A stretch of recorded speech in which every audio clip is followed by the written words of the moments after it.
Chomp, chomp, Braves. Peck, peck, Redbirds. The National League Championship Series. Chimps, chumps, and champs. Game 1. The Western champion Atlanta Braves jumped ahead of the Eastern champion St. Louis Cardinals in the very first inning. 1-0 Atlanta, and so it remained until the 5th, whence came the deluge. Rain, rain, rain, washing out a possible win for the Braves. So play it again. Game 1, one more time. No score in the third when the Redbirds' Willie McGee chose not to circle the bases, heaven knows why. The only man, said his manager Whitey Herzog, who ever ran a homer into a triple. No matter, McGee still scored. And soon after, the Cardinals scored some more, running up runs Redbird style, as was their custom all year on the home turf.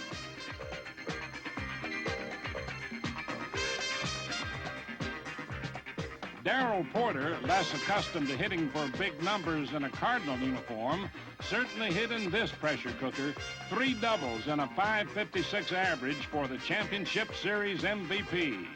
And there were other prize efforts. Atlanta owner Ted Turner caught a foul ball. And Cardinals starter Bob Forsch spun a 3-hit shutout as St. Louis took the Game 1 replay 7-0.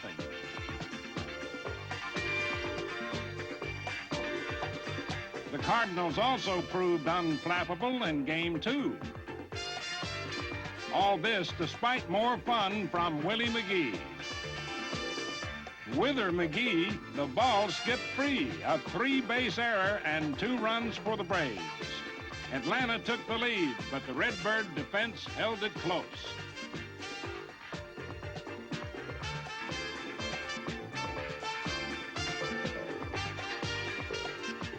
St. Louis trailed until the 8th when that man McGee stayed free of a DP. The Cardinals scored the tying run, and Joe Torre didn't like the end of the story either. David Green on second, 1 away in the last of the 9th. Ken Oberkfell, the batter. Relief ace Gene Garber on the mound.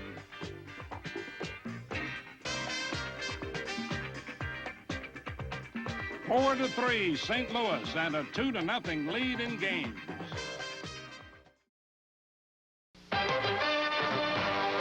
ABC Sports presents Game 3 of the 1982 National League Championship Series.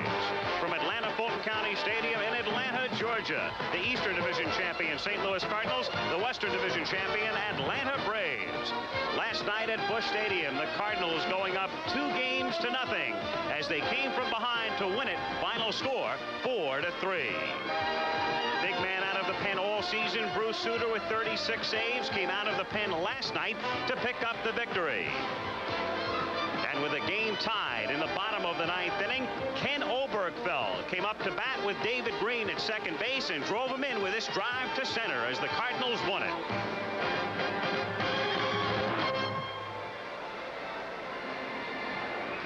We're in Atlanta, finally, 2 days late, and the place packed. More than 50,000 to look on. As we mentioned in the cut-in just moments ago, there is a threat of rain. It has not rained today, however. In Atlanta, the field is in very good shape. The teams took batting practice and infield, but the ground crew has the tarp at the ready in the pregame festivities just in case. So hopefully tonight we'll get it in without any delays. The first time the playoffs have been in Atlanta since 1969.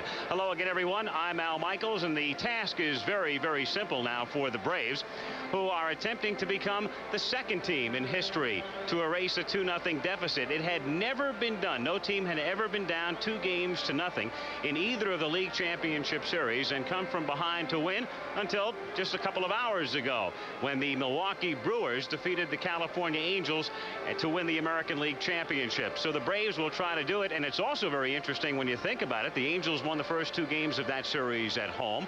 Then the Brewers went home to win 3 there. Meanwhile, in this series, the Cardinals winning twice at home, so the home team has won all 7 games thus far in both championship series. As far as the Cardinals are concerned, despite playing on the road, you really have to like their chances because their pitching rotation is well set up.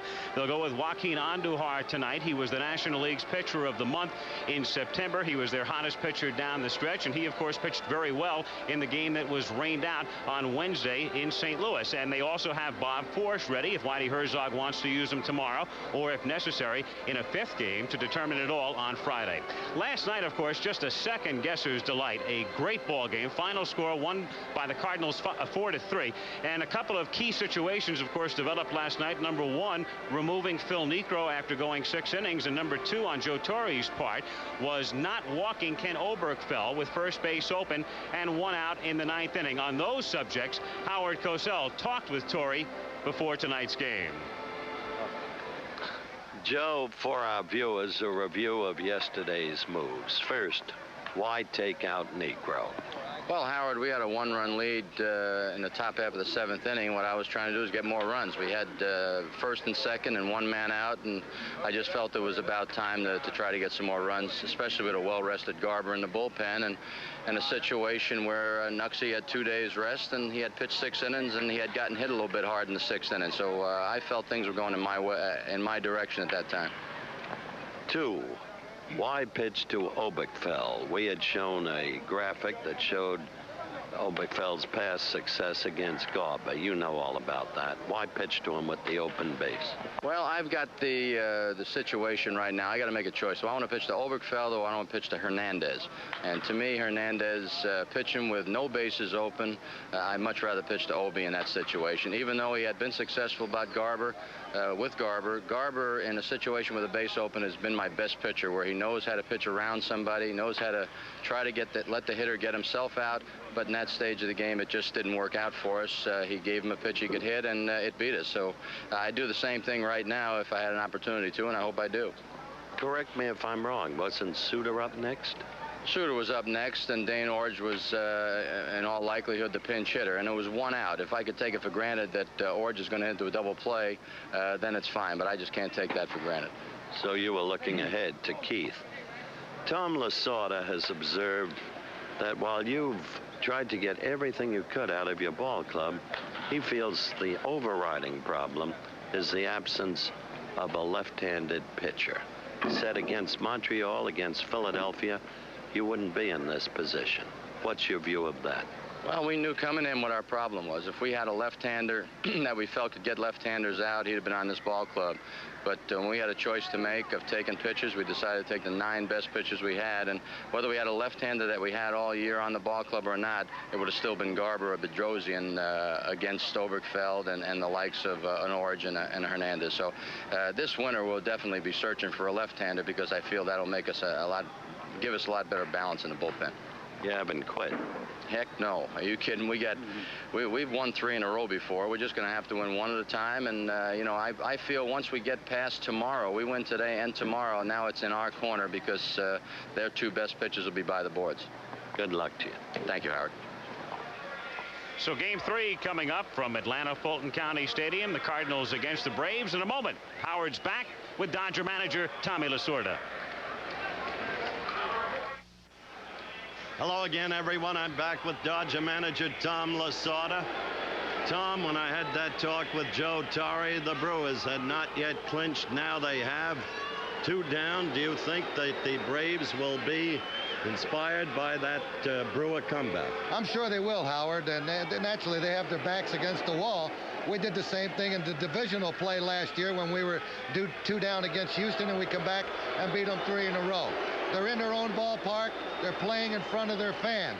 They've got Rick Camp going for them. He's a sinker ball pitcher, and if he gets the ball down, he's going to be tough to beat. On the other hand, the St. Louis Cardinals, without the turf, that will not be an asset to them, because playing on natural ground, they will not get the ground ball base hits that they normally get. So the offense of the Atlanta Braves must get started tonight in their own ballpark. Okay. Now, I also discussed with Joe Torre your statement about the absence of left-handed pitching, as you saw and heard. You still feel that's the key element in the series, working against the Braves? Absolutely. You need a left-hand pitcher to stop this ball club either at the start or at the end, because they do have 4 left-hand hitters that are going to play every ball game. Thank you very much, Thomas. When this series began, Whitey Herzog told all of you that he came into St. Louis and he had to tear up the ball club, build it up all over again, that the key acquisition as I fight to be heard against the roar of the crowd was catcher Daryl Porter, who enabled him to trade Simmons and Kennedy for other desired strengths. Now, Daryl Porter has become one of the hitting heroes of this series, an absolute stick-out. Yet he's a young man who's gone through huge personal travail, and he's not hesitant in talking about it because, believe it or not, ball players are human too, smack out of human life. Thus my talk with Daryl. You went through a very great deal to come back in your personal life, much personal travail. And you've seen other cases in baseball of people afflicted with alcoholism. Now, is the problem epidemic in baseball? Yeah, I think we've got a problem there, but you know, they talk a lot about cocaine and drugs like that in football and basketball, and I've really never seen that much in baseball, even when I was doing a lot of it myself. I think we've got a problem more with alcohol than anything, more with alcohol, and probably there's some amphetamines taken in baseball quite frequently. Do you think it's hurting the game very much, notably on the part of performance of players? Well, I think it definitely takes its toll. There's no question about that. Guys just can't play as long. They just, I think, you know, I played fairly well when I was doing those things, but now I'm not doing quite as well. And to say that I don't know that the alcohol and the drugs that I took didn't take something away from me. Maybe it took a couple years off my career, but I know it's ended a lot of people's career. But more than that, it's destroying people as human beings, and it's turning them into something, to phony human beings, and people begin living in unrealistic worlds. Do you think Major League Baseball is acutely aware of the problem and doing enough by way of helping with programs and the rest to nullify this, at least to improve it? I don't know. It seems to me like they're probably concerned about it, but it doesn't seem like a whole lot's being done, and especially now that the focus is more on the football players and the basketball players, you just don't hear that much people talking about the baseball situation that much. I don't know that they're doing enough. I think that probably something else could be done, but then that's sticky. I mean, how do you, who's to say what's right, and who's to say who's got a problem? The only person that can tell you that they got a problem is that person themselves, and I would say it's just real difficult to do anything about it. You jeopardize your own future in the big leagues by talking with me this candidly. I jeopardize my future? Well, if I do, then that's fine. I'm just speaking from my heart, and that's how I feel. What more can I say? You're a heck of a guy. Thank you very much. Thank you, Howard. We'll be back in just a moment with highlights of the stunning Milwaukee comeback against the California Angels. California scored first in the top of the first when Fred Lynn's single drove home Brian Downing, who had led off with a double. In the bottom of the first, Milwaukee drew even thanks to Paul Molitor, who led off with this hustling double, then scored on an infield grounder and a sacrifice fly. California regained the lead in the third inning, and once again it was Fred Lynn with a single who drove home the run.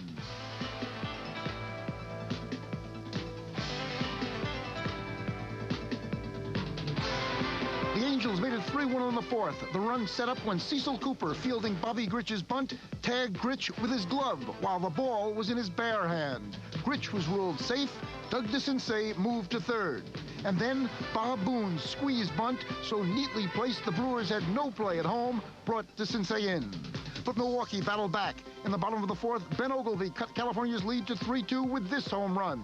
And in the top of the fifth, Charlie Moore kept the score 3-2, scooping up Lynn's third single and firing a perfect throw to third base, cutting down Reggie Jackson. Don Baylor's single that followed was wasted. Then in the seventh inning, Cecil Cooper burst out of a terrible slump with a bases-loaded two-out single that drove home 2 runs and lifted the Brewers toward the first pennant in their brief history. Peter Ladd preserved the victory in the 9th inning, and the Brewers bubbled over. Dick Schaap, ABC Sports.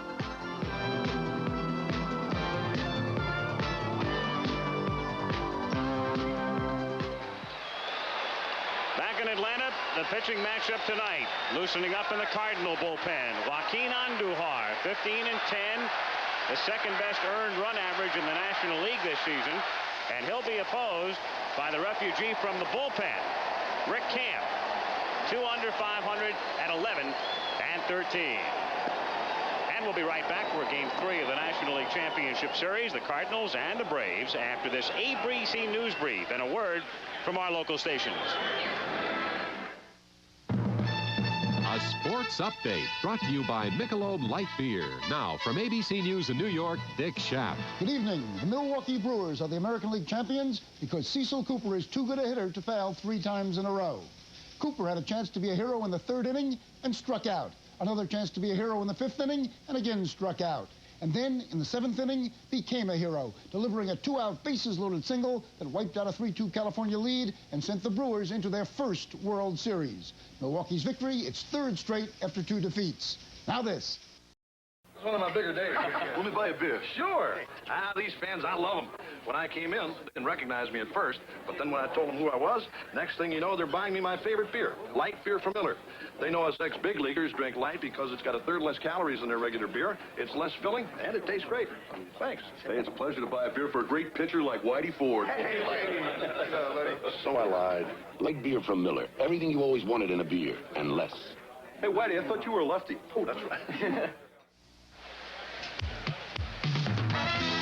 Game 3 of the National League Championship Series from Atlanta, Fulton County Stadium, Atlanta, Georgia. The St. Louis Cardinals against the Atlanta Braves. And tonight's game is brought to you by Chevrolet, who invites you to take charge of a new Chevrolet car or truck at your Chevrolet dealers now. And by light beer from Miller. Everything you've always wanted in a beer and less.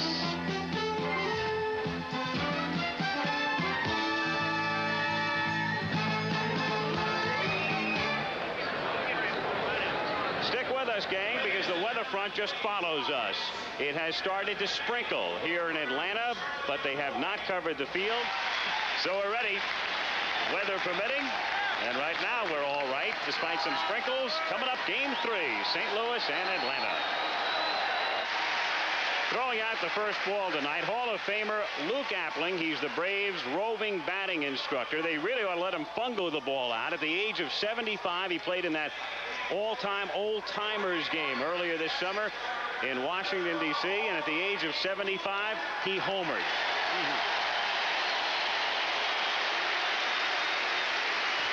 To the opposite field, of course.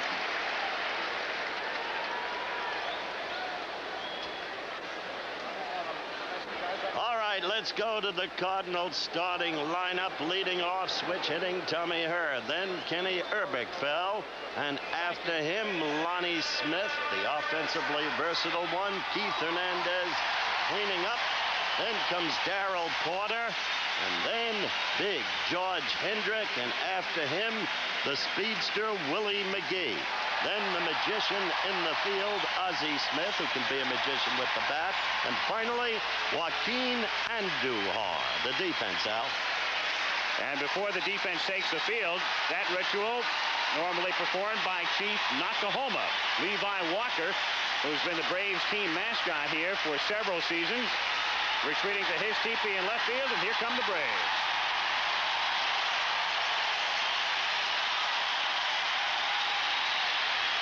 The crowd is particularly vocal because, remember, the Braves have not been home since they clinched the Western Division Championship. They spent the last week of the regular season in California. Then they went right to St. Louis. So they're back in town for the first time in 2 weeks. Chris Chambliss at first base for Atlanta. The Braves' second baseman, Lynn Hubbard. And at shortstop, teaming with Hubbard for the most double plays in the National League this season, Rafael Ramirez. With Bob Horner, who missed 2 weeks at the end of the regular season at third base. He's been in the lineup for all of the games in the playoffs. Jerry Royster, very versatile in left field. The center fielder is Dale Murphy. He's still out in center, but he drops to number 6 in the batting order tonight. And around in right is Claudell Washington, who they have moved from the leadoff spot to number 3. Bruce Benedict should have an easier time of it tonight. He doesn't have to worry about a knuckleball. And on the mound is Rick Camp. Camp pitching better than that record would indicate during the regular season. Started the 1982 regular season in the bullpen, but they had Garber and they brought along Bedrosian and needed some help in the rotation. And so it was Camp who got the call. Now here at Atlanta, 330 down the lines, 402 to straightaway center, and not nearly as deep in the gaps here as in St. Louis. And for some reason over the years, despite even heavy air, as is the case on a night like tonight, balls just seem to rocket out of this ballpark. Harry Wendelstadt umpiring his 20th playoff game back of the plate with Bruce Fremming at first, Dutch Rennert at second, Paul Runge at third, Billy Williams down the line and left, and Bob Engel, who worked the plate in St. Louis last night, is out in right field. Andujar very hot at the end, and Camp at the other extreme. Rick last pitching last Sunday in a game the Braves needed to win to wrap up the West. He's pitched well in this ballpark. He could not win last Sunday at San Diego, but the Braves were able to capture the title anyway when the Giants beat the Dodgers on Joe Morgan's home run. Tommy Hurd to lead things off. Ken Oberkfell and Lonnie Smith to follow. So the Milwaukee Brewers celebrating and then just waiting around now. They're going to the World Series, and we'll find out about the Cardinals tonight. A win and they go. A loss, and we're here tomorrow for game number 4.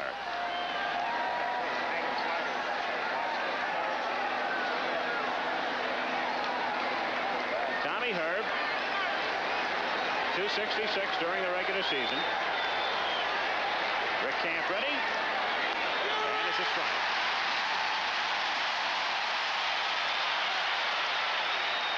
Camp completing 3 of 21 starts this year. Not a particularly impressive walk to strikeout ratio. Walking 52, striking out 68. 1-1 to count. Joe Torre decided to change the lineup a little bit tonight. He's dropped Murphy down into the 6th spot, moved Washington to the 3rd spot, and Horner moved into the 4th spot. So he's figuring he might be able to get some more runs this way. Chopped foul. That's been the Braves' problem. You go back even to the rained-out game. In game 1, they scored 1 run in 5 innings. 4 shut them out in the official game 1 the next night. And then we were rained out Friday. And last night, Atlanta scoring 3 runs, but only 6 hits. 1-2 pitch to Tommy Hurd. Grounded the other way, down to Horner. Over to Chambliss, 1 gone. Ken Oberkfell coming up. Go back to last night. And this created a mini celebration in St. Louis. Here it was, 1 out. Garber checking the runner at second. David Green. And then on an 0-1 pitch, driven to center field. It looked like Butler was able to get there in time, reaching up, couldn't haul it in. Game-winning hit. 4-3 Cards, 2-0 series lead.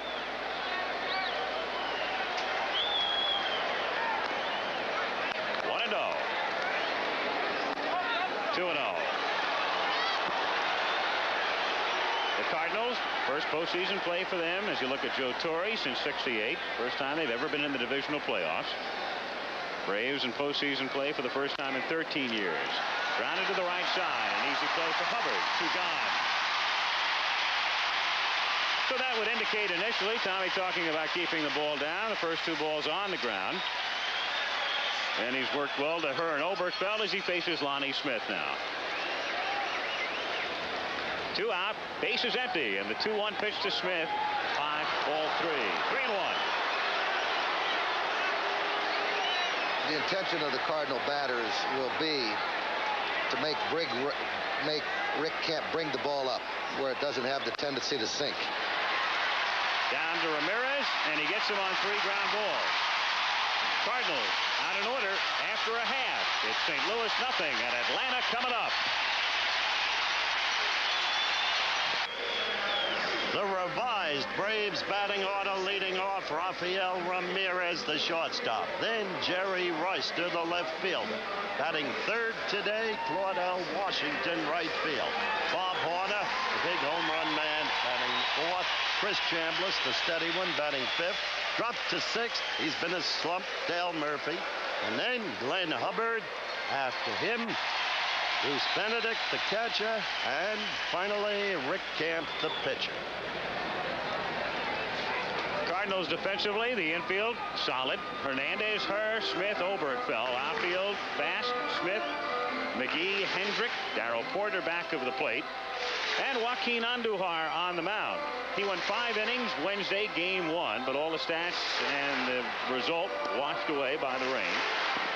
As you look at his seasonal record there, as you can see, walking very few, 50, striking out fewer per 9 innings than he would have earlier in his career, and yet the other day we had him consistently timed up in the 90s with his fastball.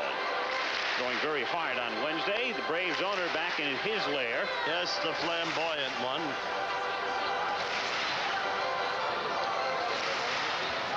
Hoping that, as the judicial term goes, a change of venue will make the difference. Is that correct, Barrister? Not too shabby, Al. Can you give me a degree? What his team must do tonight is get to that man early. Build a protective lead for Camp.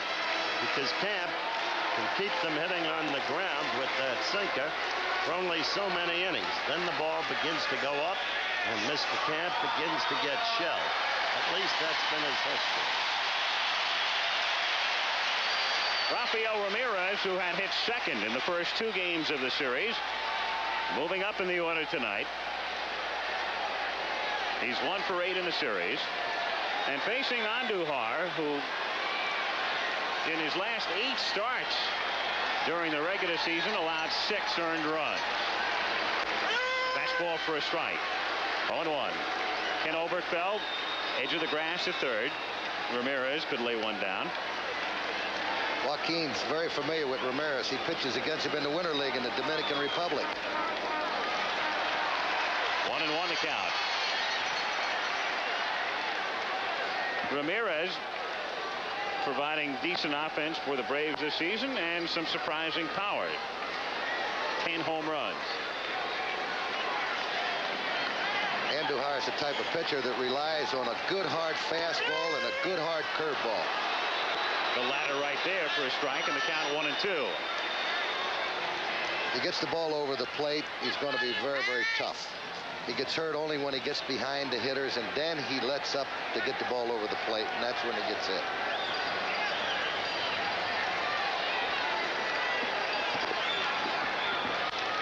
Pitch softly right back to the middle for a base hit.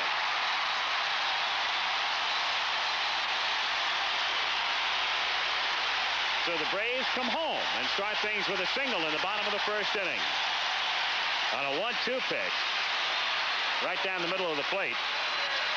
And Andujar couldn't glove it. Base hit. A lot of times, you know, when a manager loses a couple of games like this, he'll try a different approach with his offensive attack, particularly in a case like this. The guy leads off the inning. He may try to steal or try to hit and run at this particular time. He may try to do something different to get his offense going. Got to try something. Ramirez with 27 steals this season. He was caught 14 times. Royster makes contact. He's a good hit-and-run man, and this would be the ideal situation. Andujar, as he was prone to do the other day, firing to first base. Joe's got to get something stirring. His 3, 4, and 5 hitters in the lineup were a combined 1 for 21 through the first 2 games. And again, a very close play. Bruce Fremming, the umpire at first base. He's a tough cookie, that Bruce Fremming. Still a lot like Don Nottingham. You remember the butterball fullback of yesteryear in the NFL? Well, that was close at first base. It really was. Going for the outside of the bag and getting it. And again.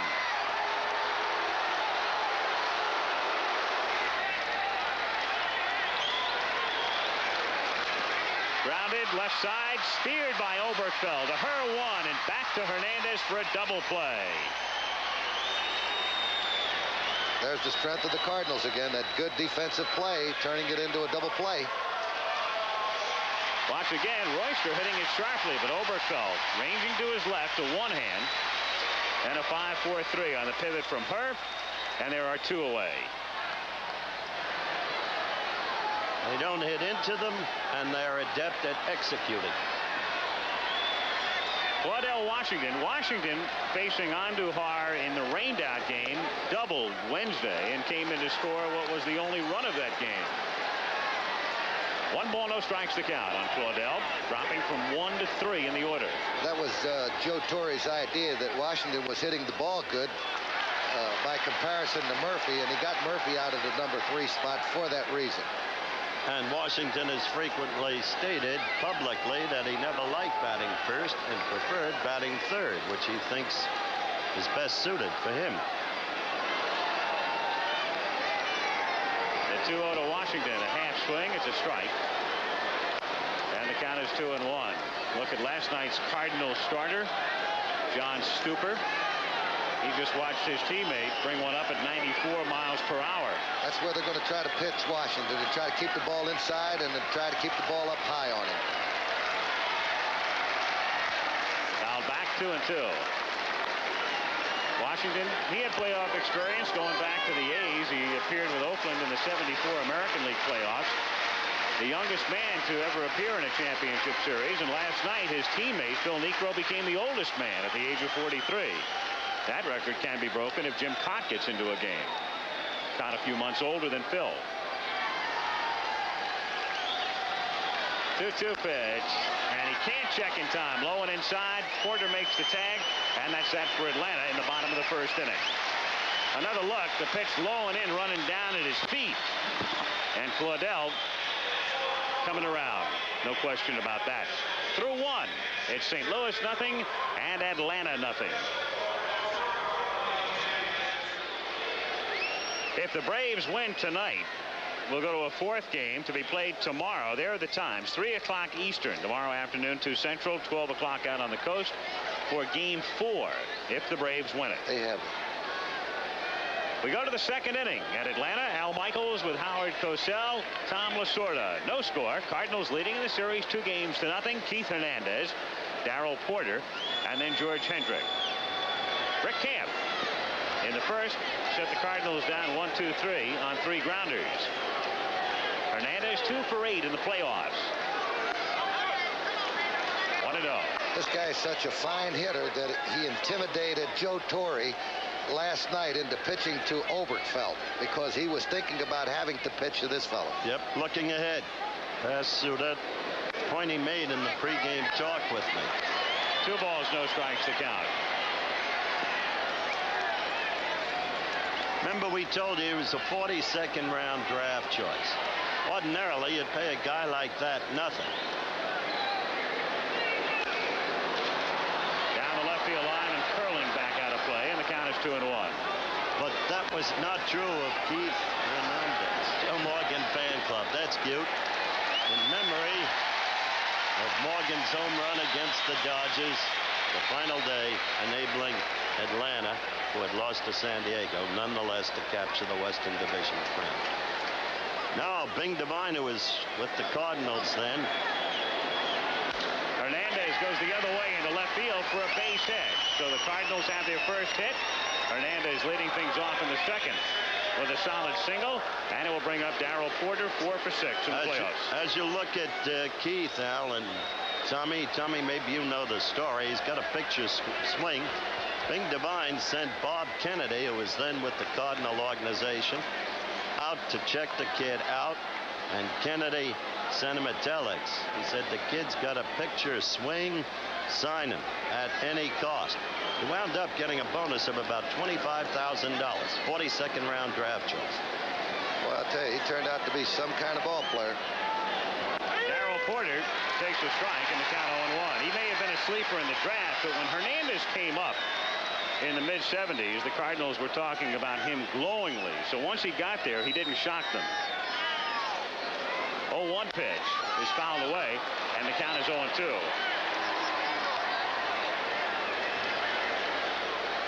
When you talk about pitchers who are able to keep the ball down, that stat there indicating just how effective Camp is. He and Bruce Bereni of Cincinnati both serving up pitches that resulted in 29 double plays this season. The venerable one right there, Phil Niekro. I wanted to finish what I started, he said. He went 6 last night. We could see him again in Game 5 if there is a 5th game fouled away. Porter's going to try to pull the ball in the hold with the runner holding. That's the reason why he doesn't allow Hernandez to run. He wants to give him the hole that he can do it with. He's a pull hitter. And the 0-2 pitch is up and away. 1 ball, 2 strikes to count. 2 balls, 2 strikes to count. Kemp doesn't want to run the count to 3-2. Now he'll get Hernandez running on the pitch, and it will take away the opportunity of the double play. So he has to get him to hit the ball here. 2-2 pitch, and he lays off, and it's outside, and the board had it 2-2. Porter thought it was 3-2, and the plate umpire Wendelstedt says, come on back. I thought maybe we had misread it for a moment. The count was 2-2, and Daryl didn't know what it was. Well, Wendelstedt got that one right, Tommy. That's right. And now you can look for Hernandez to be running on the pitch. 3-2. Once again, man thinks the count is full. This is a tough pitch to call a ball, which he does. It turned it over a bit. Wendelstedt. Boy, I'll tell you, he almost went around on that. Yep. But he did. So the count is now full, 3-2. Hernandez off to his lead at first. Camp ready. There he goes, and the 3-2 pitch is chopped foul outside first.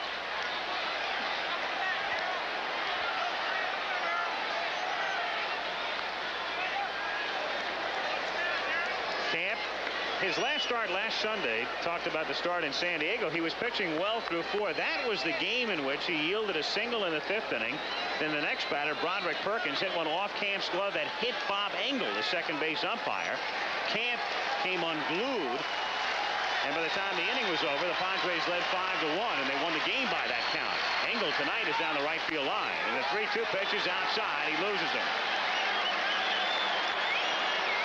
So Porter, who had rehearsed that move to first base, now goes there officially. Runners at first and second with nobody out, and up comes Hendrick. Can't overestimate the value of this man of this club, Tommy, and yet when the Cardinals got him, there were raised eyebrows because, as Al mentioned the other day, bad relationships with media people. Refuses to talk to them, which under the Constitution is his right. Fouled back our way and just above us. And so when they got him, he was met at the airport by Bing Devine and by the then manager, the late Kenny Boyer. Then when finally Bing left the Cardinals, one of the men who wrote him and thanked him and praised him was George Hendrick, who hits it into right field for a base hit. Hernandez had to wait. Now he rounds third, being waved in, and the throw comes into second. The Cardinals are on top, and on the plate, Porter goes to third. So a base hit by Hendrick. A liner to right center. All he does is knock in runs, does the job, helps the team win a lot of ball games. He's a tremendous asset to that ball club, and all the players on the Cardinal club really look up to George Hendrick. They certainly do. He drove in 104 this season, and he missed 26 games with injuries, primarily an elbow injury early. Had he played, let's say, all but maybe 10, he would have led the league in runs batted in, more than likely. Murphy and Oliver tops with 109. The pitch to McGee is outside, ball 1. Willie McGee has figured in several interesting plays in this series. The triple the other night that could have been a home run as Bob Gibson makes his way to the mound to talk with Camp. Then last night's play when he wanted to come up throwing and never came up with the ball, and Ramirez was able to circle the bases. And then the chopping signal, the key hit late in the game for Willie. So Bob Gibson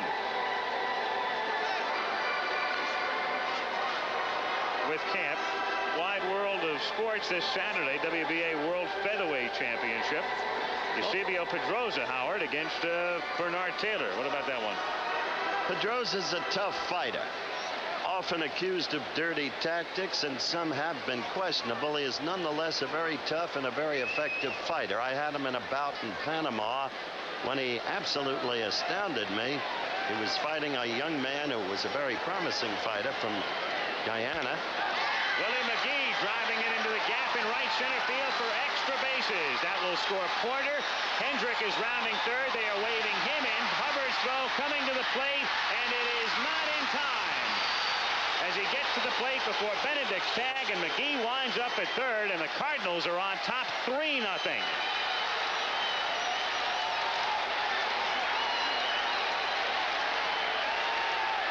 Willie McGee.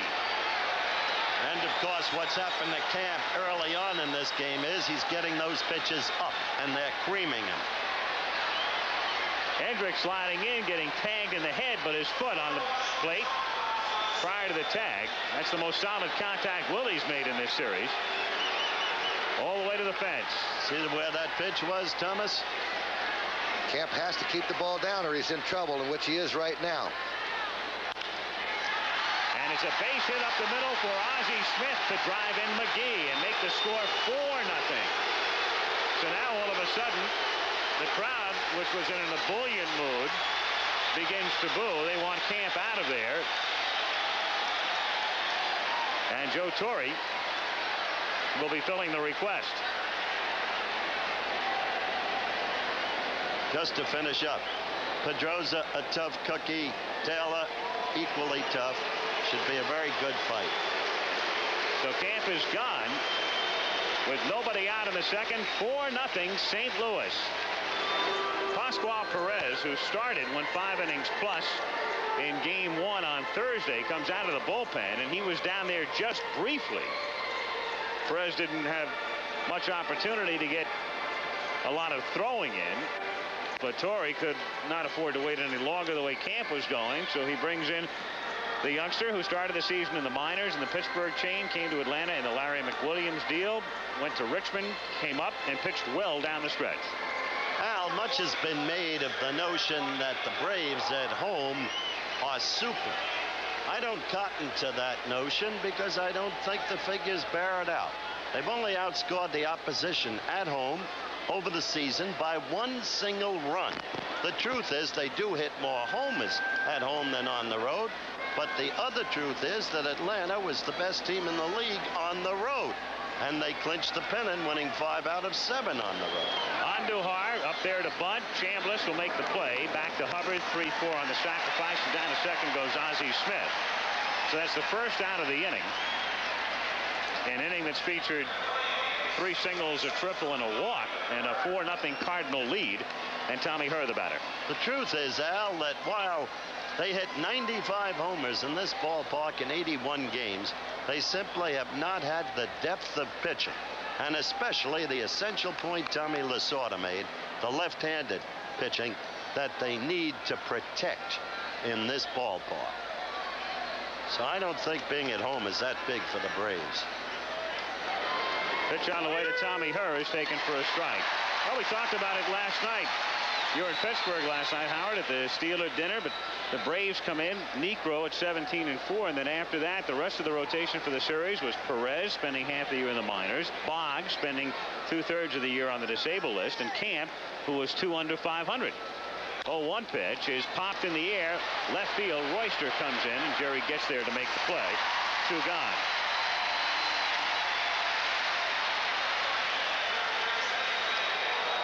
It makes baseball the most fascinating of games, though, to think about it. And Tommy Lasorda is sitting here, and I'm not just saying this because you're here, but here are the Braves, Tommy. And as Howard mentions, their lack of pitching depth, and we stated the figures, and yet they were able to finish ahead of a team with Valenzuela and Royce and Welch. That's true, and they had the knack. They so many times they came from behind in the 9th inning to win ball games, which is a credit to them. But if you take the games that they were losing going into the 9th inning, that's where their strength was. They do have 4 guys that can hit the ball out of the ballpark. 1 ball, no strikes, the count on Ken Oberkfell. Eighth man to bat in the second inning, and the 1-0 pitch is taken for a strike. 1-1. 2-1 pitch. In the air to left center field. Murphy waves Royster away, makes the catch. So Perez does the job, but the Cardinals pick up 4. 4 hits, leave 1. Middle of the second, 4-0 St. Louis.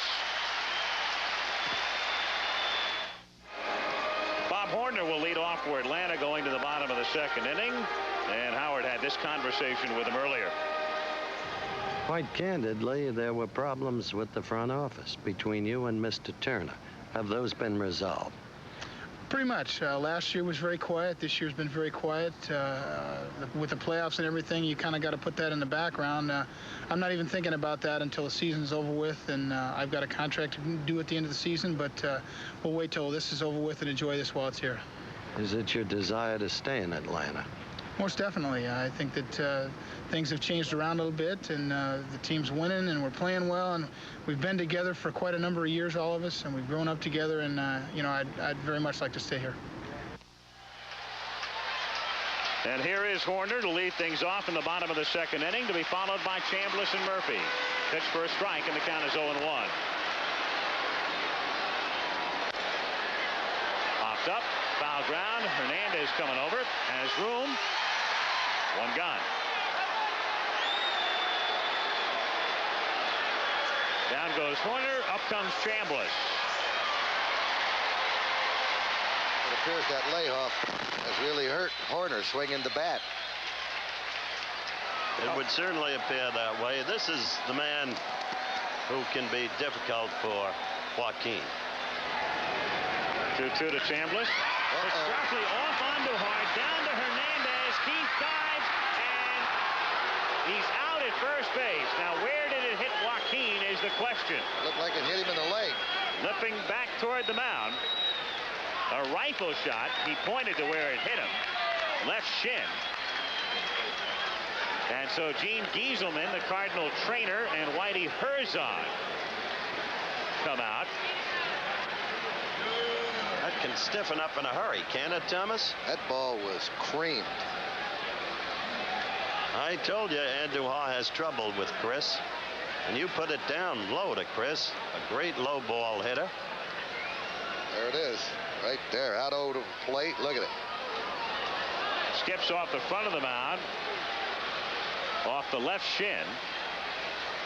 And then Hernandez makes a great play here as Keith comes up with the ball, dives for the bag, and gets there in time. And reflexively, Andujar was going to first base. He was attempting to cover. As you can see, the close play, and what a play by Hernandez, overshadowed right now by the Cardinals' concern about Andujar. Keith, a 4-time Gold Glove winner. And Andujar says he's okay. That, of course, though, is the type of injury that as time goes along isn't going to feel a lot better. Yeah, they're going to try to put some ice on it as quickly as possible when it gets in the dugout to keep it from stiffening. But something like that may be bothering me in a couple innings. So 2 down with the bases empty, and Dale Murphy is the batter. Murphy, one Brave who certainly enjoyed the confines of this park this season, hit .310 at home and hit 24 of his 36 home runs in this stadium. Fouled back. 0-1. Murphy dropping from 3 to 6 in the order, not simply because he hasn't hit in the first 2 games of this series. He did not basically hit for the better part of September. Takes a strike, and the count is 0-2. This is the fellow that was responsible for this club winning a lot of ball games. You can see he had 109 RBIs, 36 home runs, and a .507 slugging percentage. He helped this ball club win a lot of games with his bat. Andujar gets him on a sharp breaking pitch. So Joaquin, at least now anyway, showing no ill effects of taking the liner off his leg. Again, 0-2, a prototypical 0-2 pitch. Throwing it outside the strike zone and getting Murphy to chase it. At the end of 2, Cardinals 4, Braves nothing. Third inning coming up. Gene Gieselman, the Cardinal trainer, with the attention being paid to Joaquin Andujar in the dugout as Lonnie Smith takes up and in. 1-0 the count. So they'll work on Andujar after he took the bullet off his left shin. Fouled away by Smith. 1-1 the count. Quick report according to the news services on the pro football strike. For the first time in 8 days, Gene Upshaw, Ed Garvey, and Jack Donlan met face-to-face. Smith grounds it down to short, and Ramirez throws him out. 1 away. And they agreed to contact the director of the Federal Mediation and Conciliation Service, Kay McMurray. McMurray will pick someone from a pool of federal mediators. It was not announced when this will happen. But frankly, Al, I'm not surprised, because at that Pittsburgh Steelers 50th anniversary dinner last night, at which Commissioner Pete Rozelle was in attendance, and he said nothing about the strike.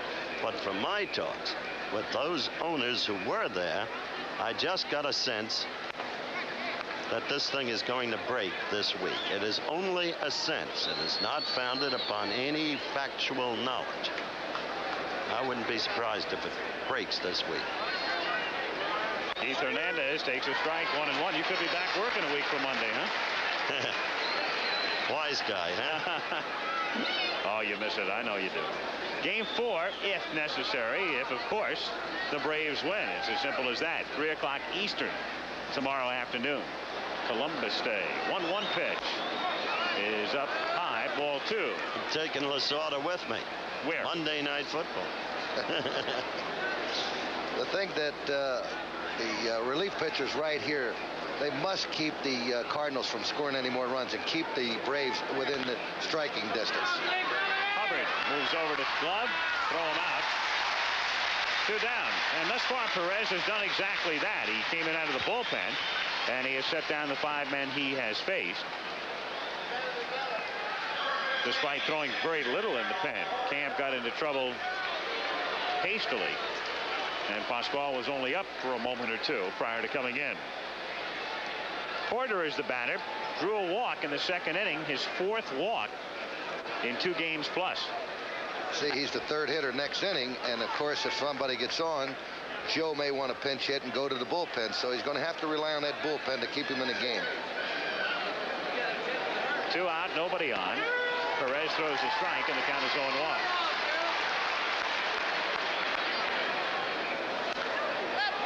Up a mile high back toward the screen. Bruce Benedict is coming back and won't have a play. That ball had a good chance of hitting a low cloud. Oof. And the 3-2 pitch to him is fouled straight back. That's Mrs. Porter. Yeah. Most of the Cardinal wives are here. Both teams chartered out last night, arrived in Atlanta early this morning. And the 3-2 pitch. Got him swinging. So Pasquale Perez has ignited the crowd. Coming in to set down the 6 men he has faced. And after 2.5 it remains. Cards 4, Braves nothing.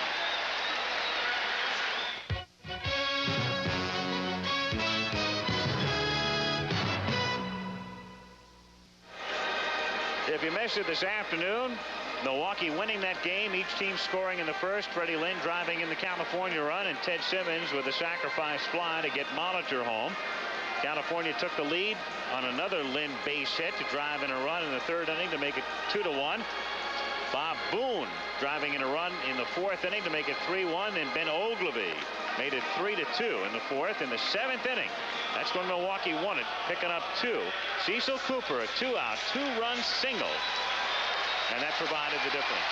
Peter Ladd closed him out. The game ended with Rod Carew grounding out with a man at 2nd. And Bud Selig is going crazy.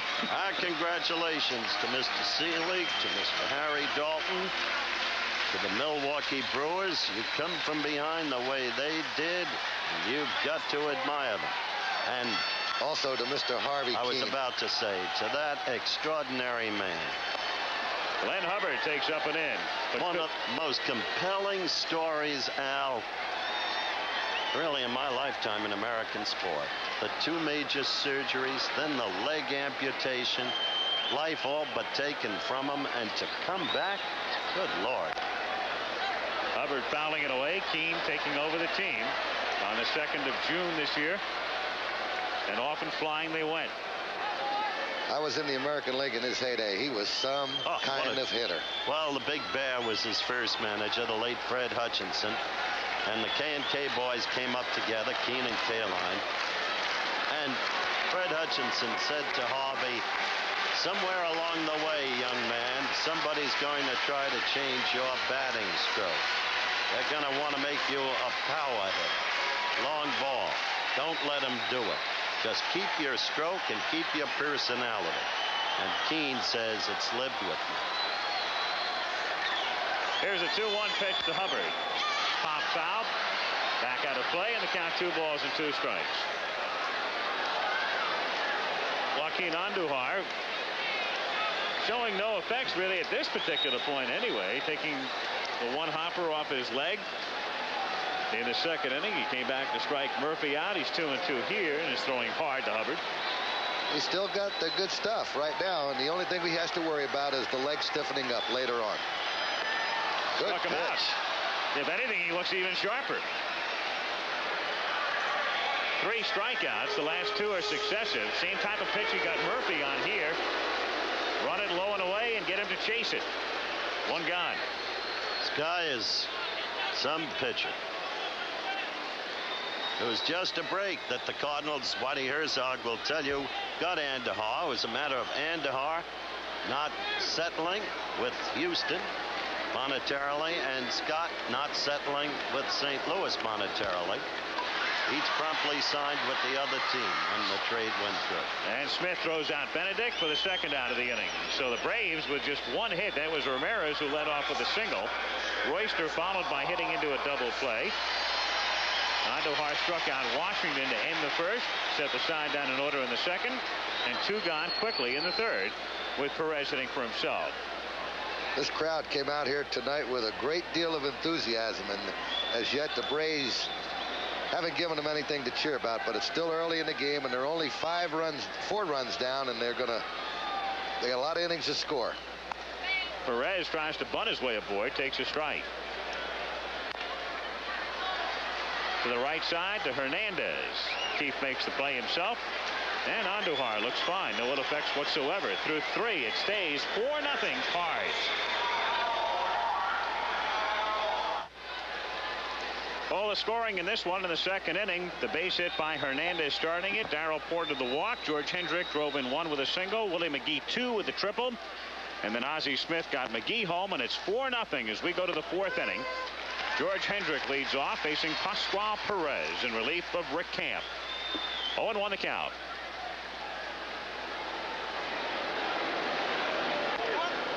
One and one. When we talked to Torre last night on the pregame show, thought was that Perez would come back in game number 4.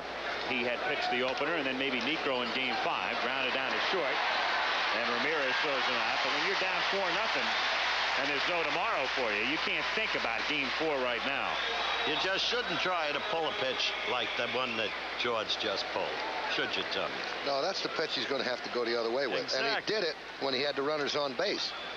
They kept the ball away from him, and he went to the other side of the field with it, with a line drive right over the second baseman's head. Hendricks is very, very tough when you have those men on base. Willie McGee, a triple in the 2nd inning. Out of play. McGee 2 out of 9 in the championship series. Began the year in AAA ball at Louisville. Reaches out and grounds it to the right side, where Hubbard gets to it and throws it out for the 2nd out. So Mr. Perez has retired the 8-man he's faced, and Ozzie Smith will come up. I tell you, it's worth the price of admission to watch that kid run. Looks a little bit like E.T. That's right. He made a very close play out of it. He can get out of the box.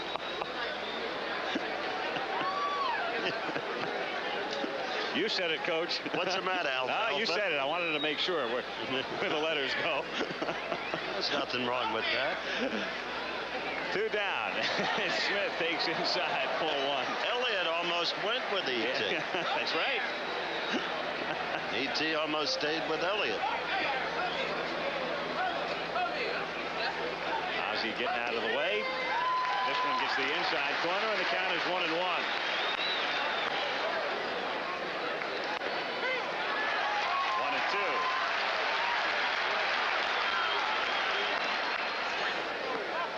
2-2. 3-2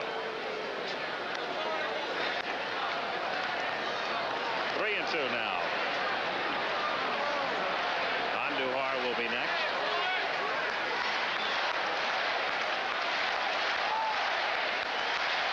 Let's Go Braves is the chant, and the 3-2 pitch, and they lose him. So Ozzie Smith goes to first base. First walk given up by Perez. First base runner off Pascual. And Joaquin Andujar comes up. And again, that proves the value of a good 8th place hitter. With 2 outs, he gets on the base. Now he allows Andujar to bat this inning rather than having Andujar lead off the next inning, which most cases would be an out.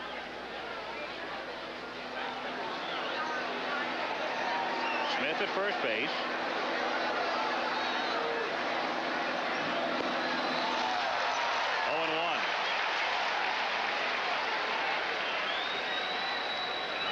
Andujar's lifetime average is 136. And as you can see, topped all pitchers in strikeouts. He doesn't get cheated up there, though, normally. He loves to flail away. And the count is 0-2. He very rarely makes contact. Yep. In other words, he looks good swinging and striking out. And Joaquin is gone. So Perez has come out firing from the bullpen. And at the end of 3 1/2, 4-0 St. Louis.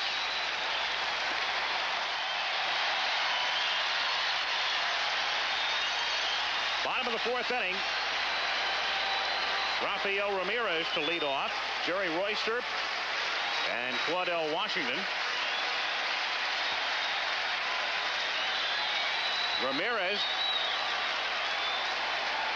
the only Atlanta base runner to this point, singled in the first, was erased on a double play, takes a strike, 0-1. This kid looks frailer than he really is. You don't realize how tall and lithe and supple and beautifully built he is until you stand next to him. 0-2. Tommy knows him inside out from his days in the Dominican Republic, and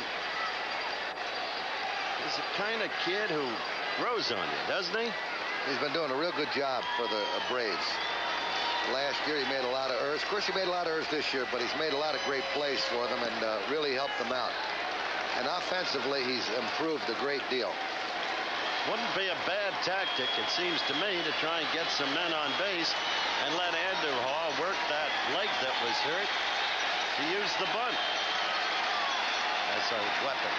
He's going to throw him a slider right now, it looks like. He's not going to bunt with 2 strikes, of course, but I mean generally and tactically speaking. 2 balls, 2 strikes to count on Ramirez.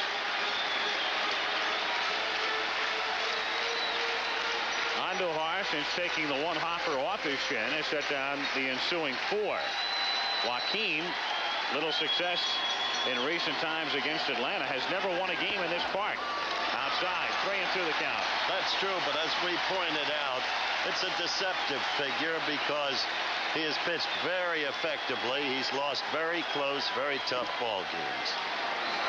3-2 pitch. Loses him. So Ramirez draws the walk. The first given up by Andujar. And the Braves giving their fans a chance to get up. Chief Nakahoma. Jerry Royster, the batter. Andujar this season allowing about 1.7 walks per 9 innings. So Joaquin not prone to wildness. He's been around the plate all season. Ramirez goes, and Royster pops it up in foul ground and back out of play. So the Braves trying to get a little aggressive, trying to shake the lethargy. Well, they know. See, Andujar, although he has a quick move to first base, as I pointed out earlier in the first inning when Ramirez was on the base, he still has a high kick to deliver the ball home. And this is the one guy that you would find it easier to steal off of, because the minute he raises his left foot off the ground, the runner takes off, and by the time he gets it up to where he generally does, then he comes down. Why, the guy has an opportunity to steal the base. If you watch the way he kicks his leg up on his delivery to the plate.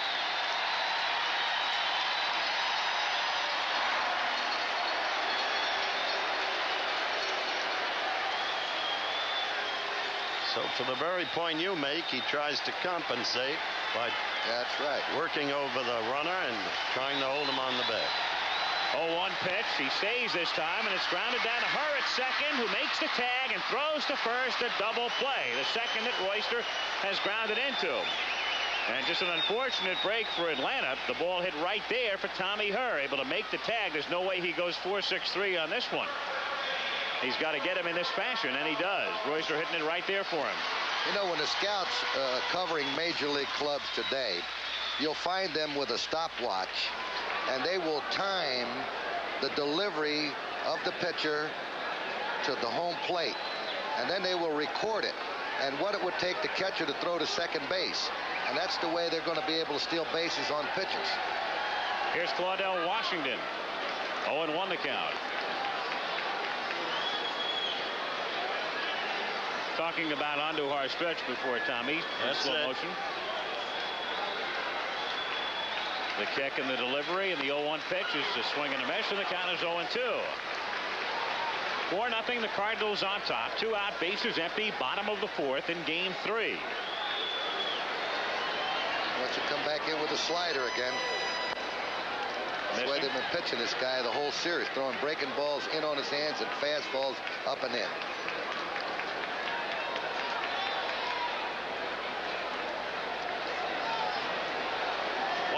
The pitcher's friend, Al, is that double play ball, and Royster's already helped Joaquin by hitting into 2 double plays. Really gives the pitcher a lot more confidence. And because of those 2 double plays, Andujar has faced the minimum 11 through 3 2/3.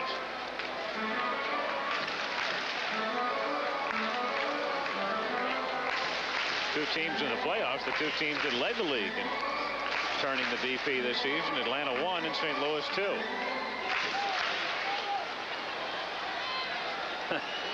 Laughing, I'm thinking about Andujar's quote in the paper the other day. He got upset with somebody, contending he doesn't get any publicity.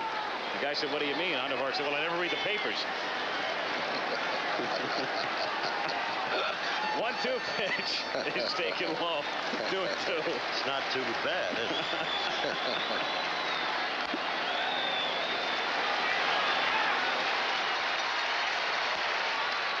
Down is full. 3-2 on Washington. Horner is on deck.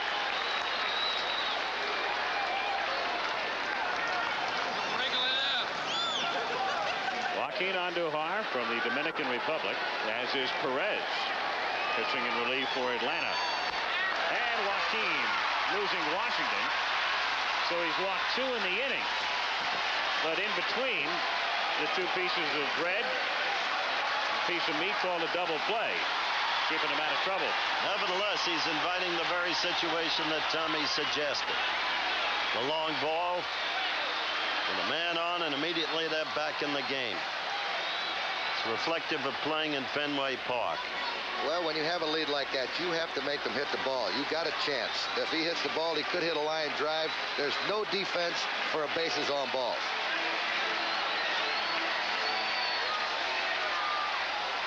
Bob Horner fouled out in the 2nd inning. And they go into the shift for Horner, and it also begins to rain. Tommy Her on the left field side of second as Horner pops it back foul, out of play. Crowd rises. Oh, they're getting excited. They love the rain. Well, they love the rain because it's not an official game right now. Exactly, and they know what happened to their team the very first game, and look at it come down. 2 more outs, they would have had a victory in the very first game. Right now, we are still over an inning away from a full game, a complete game. an official game as we're in the bottom of the fourth. You have to play 5. 0-1 pitch is outside, off Porter's glove, and down to second goes Washington. Andujar is struggling at the moment. No question about it. Rain coming down steadily. You can see it from the low angle shot. A steady rain, but still no stoppage. Harry Wendelstedt, the plate umpire tonight. Any postponement, of course, would have to be called for by the National League president. In this situation, that's Chub Feeney. The one thing about this field, it will take a lot of water. It's got a great drainage system. Andujar backing off.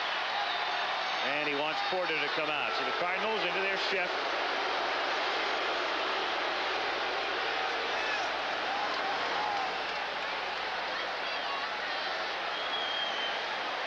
And Joaquin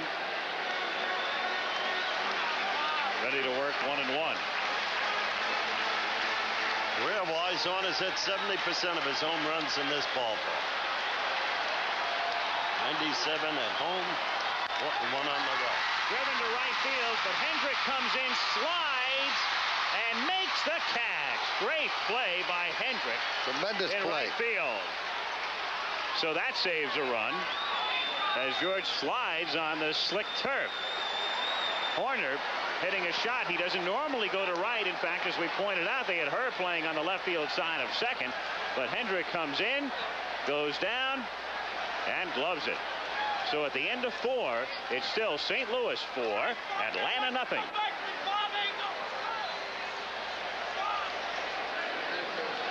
Fifth inning, Tommy Herr leads off, hitting into the air to left center field. Royster and Murphy going back, and Jerry can't make the play. Picks it up near the track, and Tommy Herr winds up with a double. Herr does not have a whole lot of power. Normally goes the other way. Royster was over toward the line and very shallow. Had a long way to go. Ran the great circle route. Had trouble picking it up. Royster looked like he was waiting for Murphy to come and catch the ball. I think that ball clearly should have been caught and could have been caught, and no words need be minced. Here's a situation right now with a runner on second base and nobody out. Oberfeld must pull the ball.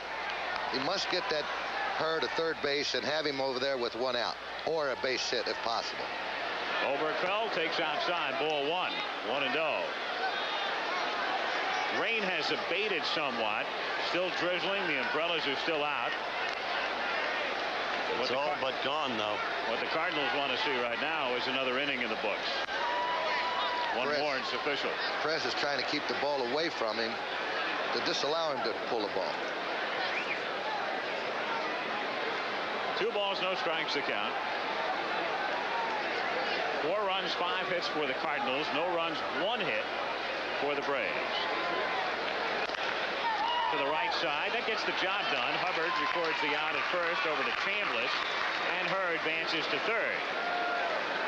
He'll go into the dugout now, and everybody will congratulate him on doing the job.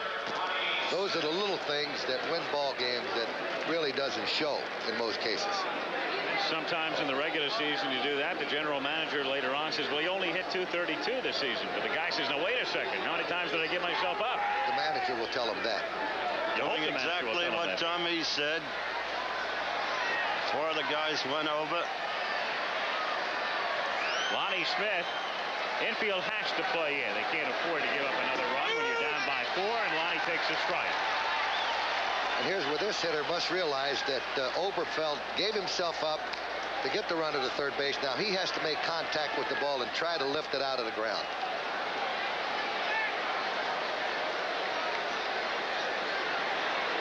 To Smith is high, 1-1. That's not the kind of pitch to get a batter to hit it into the ground, I'll tell you that. Absolutely right. You must keep the ball down.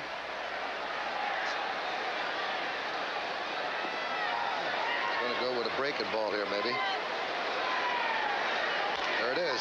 And it's a liner that's gloved by Ramirez. A great play. Herr retreats to third.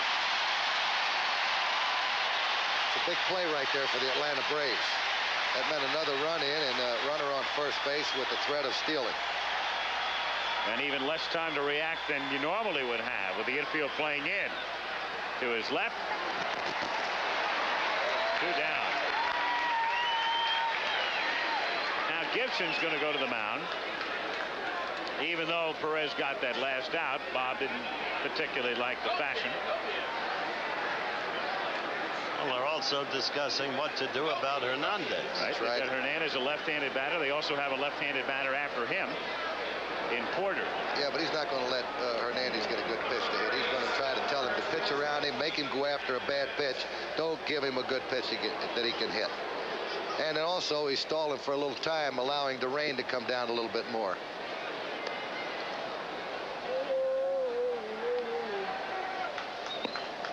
There it is. It's coming back again and coming down reasonably hard. 2 down, her at third.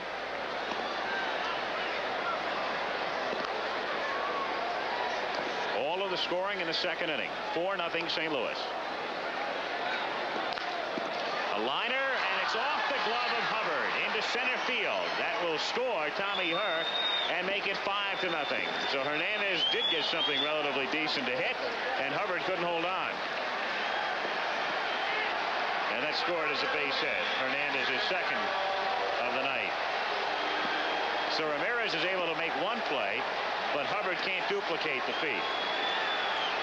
It's a big run for the Cardinals. Look at that. You got that ball right out over the plate. Hubbard made a great attempt to catch that ball. 5-0 St. Louis. Daryl Porter has walked, struck out. 4 for 7 in the playoffs.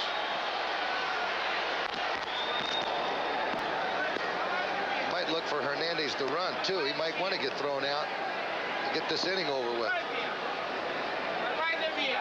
He goes, and it's drilled down the right field line. Base hit. Claudell Washington over to cut it off, and Hernandez will go to third. So runners at first and third with 2 down in the 5th inning. Porter continues to have a hot series. I remember Tommy and some of the fans in Atlanta were a little bit upset when in your man-to-man comparison opening game as Joe comes out to change pitchers. You said Bruce Benedict is by far the better defensive catcher, but I've got to take Porter based upon his bat. Donnie Moore is the man coming in. Well, you got to go with the offense because of the guy can hit the ball out of the ballpark. Donnie Moore coming in to pitch. Back after this word from our local stations. Donnie Moore, long man out of the Atlanta pen, third pitcher of the night, worked in game 1 the other night. On here in the 5th inning with the Cardinals leading the Braves 5-0. And as for Mr. Daryl Porter, excuse me, he's been on base 8 times in 11 trips to the plate. 5 out of 8 hits, 3 walks, 3 of those hits doubles. For a 3-game series, that ties the record. 3 doubles in the playoffs. George Hendrick, the batter. Hernandez at third, Porter at first. Inside, 1-0 the count. Keith, who drove in a run with a base hit, and Porter. Mr. Hendrick is a tough out for Donnie Moore. 1-1 pitch. Slowly to short. Ramirez goes to first, and that's that in the 5th inning. But the Cardinals add a run, 3 hits, leave 2 after 4.5. Cards 5, Braves nothing.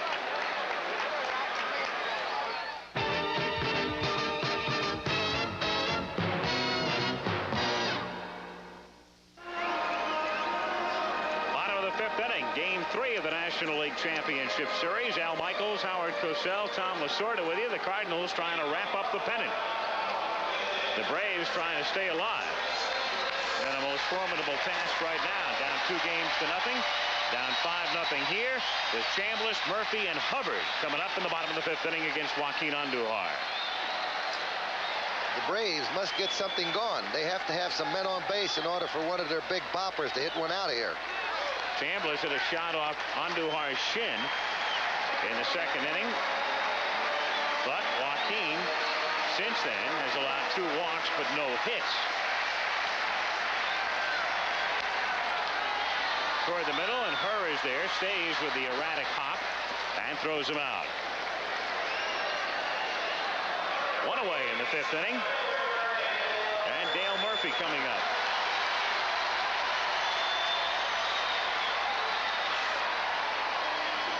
You know, in defense of Murphy, here's a young man who's played every ball game this year. Played center field and had a tremendous year. And you know he's got to be tired at this particular time of the year. To center field for a base hit. McGee over to cut it off and get it back in. And so Murphy is aboard with a single.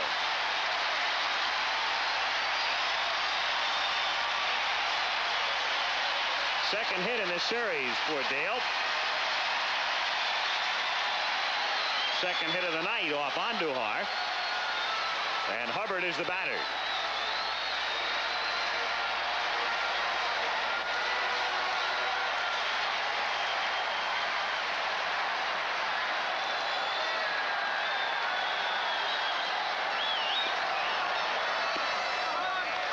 Murphy has good speed, but 5-0 deficit does a little bit to take away your running game. He won't run, and Hubbard is a much better hitter when he hits the ball to all field. If he tries to pull the ball, he hurts himself.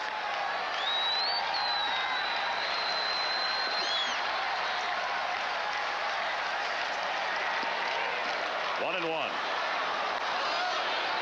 That's the big 3 story. No ribbies, no runs scored among the 3 of them.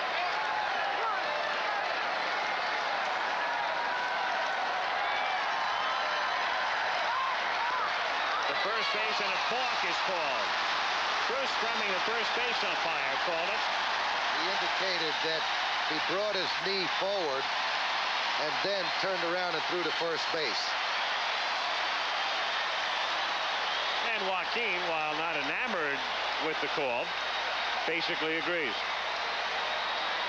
No Cardinal protest. Pick it up here now. See the knee. Knee bent forward and then comes around.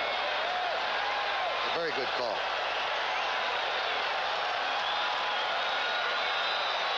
One ball, one strike. Crowd trying to pump some life into their team as Hubbard fouls it back. 1-2. And he blows it by Hubbard. That's the second time Glenn has struck out, and that's strikeout number 4 for Andujar. 2 down now in the 5th inning with Benedict coming up. It's a big strikeout right there. Andujar still throwing the ball hard.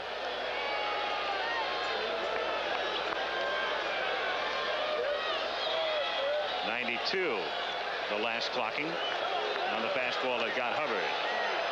Benedict at the plate, takes outside, ball 1. 1-0 the count. Over here, 2-1. Mailer is throwing now in the bullpen. Walk was up earlier, and Mailer relegated to the pen after spending a good part of the season in the starting rotation. Outside. 3-1 to count. Cappy Benedict. He'll be taking this pitch. He should be taking a strike right here.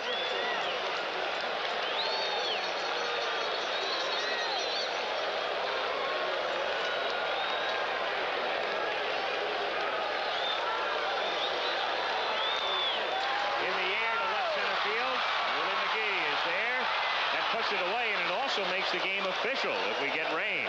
We've played 5 now at Atlanta in game 3. The Cardinals 5 and the Braves nothing.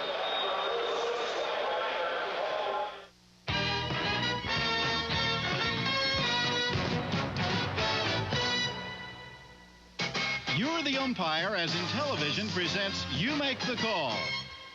Ron Hodges rips a liner off the pitcher's leg, and Tom Hurt plays the carom. Is the batter out? You make the call. Here's an easy question for you. Which of these games is the closest thing to the real thing? A, in television Major League Baseball. B, Atari baseball. Here they are again, close up. A, in television. B, Atari. If you thought A, in television, you're absolutely correct. You see, I told you this question was easy. Cardinal Joaquin Andujar's pitch comes right back at him and hits him sharp in the leg. And you were sharp if you knew that as long as the ball never touched the ground, the batter's out on the catch. You made the call thanks to Intellivision. Lenny McGee will lead off in the 6th inning, and here was McGee's 2nd inning triple, coming with 2 men on. Drilled into right center between Murphy and Washington. Cardinals wound up getting 4 in the inning, added 1 in the 5th. And as we go to the 6th, it's 5-0. To me, that's one of the most exciting plays in baseball. Triple. To see a guy that can run like that and hitting a triple. McGee has 2 triples in this series. Only once has a hitter previously had 2 triples in a series. That was George Brett. He did it in 5 games in '77 against the Yankees. He has his 2 in 2.5 games. And in case you're wondering about the Braves, this team has purely and simply gone flat. How did they win the pennant and now look almost futile? Explain in a moment. 1-1 pitch. A strike. They won. And it's Joe Torre, who has seen his team, and he's powerless to do anything about it, the same way Lasorda was powerless to do anything about his club when they scored only 16 runs in 8 games. Atlanta won the pennant by overpowering the opposition. Chopper, corner, waiting for it, has to hurry, and just does get him. Oh, does he run? What an amazing burst of speed. Oh, does he run? They had the big hitters who kept coming through for them. That's how they came from behind in so many games. And they had the 2-man bullpen, Bedrosian, and look again. Horner making sure he has it, and then gunning a strike, and you can see how close McGee makes it at first base. It's amazing, isn't it? Ozzie Smith to the hole and through for a base hit into left field. So Ozzie with a perfect night. 2 singles and a walk. Kid'll fool you. He's a pretty good bat manipulator. So the Cardinals tonight, like the other night when they had 13 hits, 11 singles, a double, and a triple. Tonight, 8 hits, 6 singles, a double, and a triple. That's Steve Mura down in the Cardinal bullpen, just getting in some work.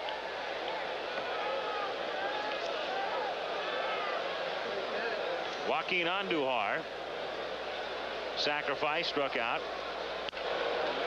Lays it down, and he'll have another sacrifice the same way as before. Chambliss to Hubbard covering, and Ozzie Smith goes down to second. So 2 down. Ozzie in scoring position as the top of the order comes up. Tommy Herr coming up for the 4th time in the game.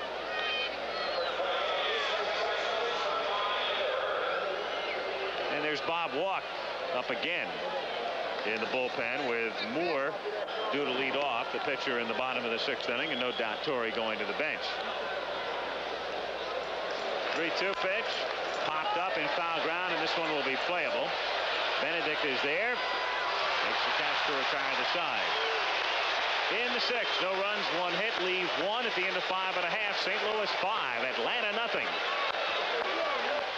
Joaquin Andujar a shutout through 5, and before the series began, Howard Cosell had this chat with Whitey Herzog. Whitey, characterize Joaquin Andujar for me. Basically, he's a pitcher that we acquired last year right before the strike. He never pitched an inning for us till after the strike. Finished with a 6-1 record and really did a good job, beating Montreal 3 times. This spring, he come to spring training. We signed him to a 3-year contract. He came to spring training, pitched very well there, started the season, and has been just outstanding. I would say that Joaquin in 34, 35 starts this year has probably really only had 2 or 3 bad starts. He's really been consistent, and the secret is he's learned to keep the ball down. His control's been very good. His strikeout walk ratio has been outstanding, and he finished second in league in ERA, so you know he's done a great job for us. Well, it's been that sort of night. Yeah, it's for the story Braves of the game. Well, there's nothing better on a rainy night in Georgia. Why don't you croon it? Larry Wesington will bat for Donnie Moore as we go to the bottom of the 6th inning.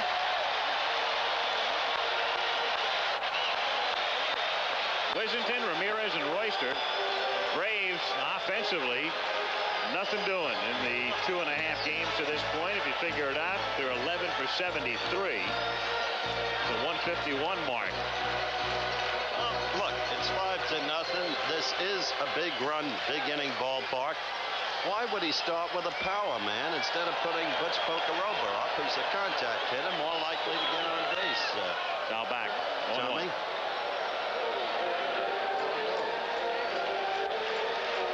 Look at his figures he's probably saving Pocoroba for when he's got a couple of men on it. Well, Pascual Perez is getting ready for the winter ball. He's gone. Wesington grounds it sharply to Hernandez, but Keith stays with it and does it himself. 1 away in the bottom of the 6th inning. 2 hits tonight for the Braves. Rafael Ramirez, a 1st inning single. Dale Murphy, a 5th inning single. Hernandez, those soft hands right there, tough hop, picks it up, does it easily.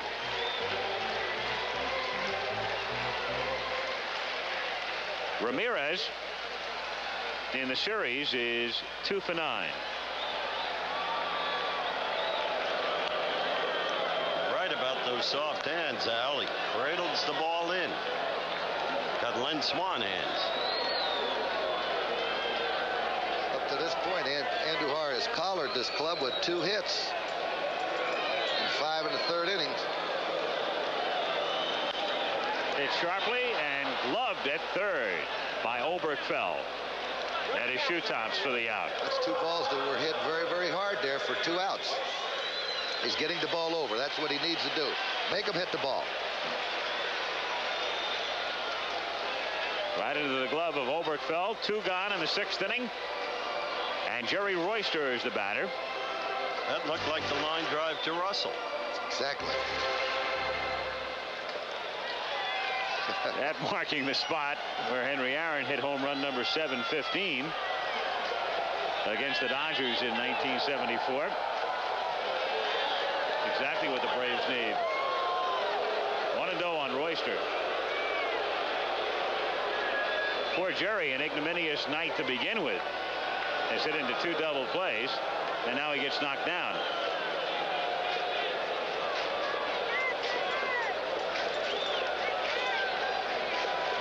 1-0 pitch. His line to right center field, but McGee comes in and makes the catch. That ball fairly well hit. But the Braves again come up empty. So we've gone through 6 at Atlanta. St. Louis 5, Atlanta nothing. Back after this word from our local stations. Rick Mailer on the mound for Atlanta. Mailer, a starter most of the season, now working out of the bullpen, as was the case late in the year. The year began in glorious fashion for him. He was their opening night pitcher, pitched a shutout against San Diego, came back in his next start and shut out Houston, and then slid downhill. Oberkfell looks at a strike. 0-1. Well, I guess they're putting everyone to sleep tonight.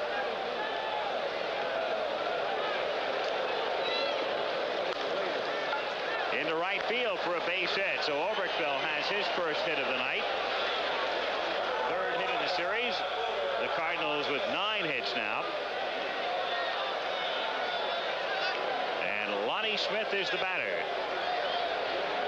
If the Cardinals can wrap it up tonight, it's all right by them, because they'll have Mr. Force ready to work probably in Game 1 in the World Series on Tuesday. And the man who works Game 1 can also work Game 4 and can also, if necessary, work Game 7 with 3 days rest. Smith sacrificing Chambliss to Hubbard. One gone. And again, it will be a matchup of the power versus the speed with the Milwaukee Brewers. Look at the way this fella bunts. He gets that hand down on the barrel of the bat. He gets the bat out in front, gives a little bit with it upon contact of the ball on the bat, and lays down a perfect bunt.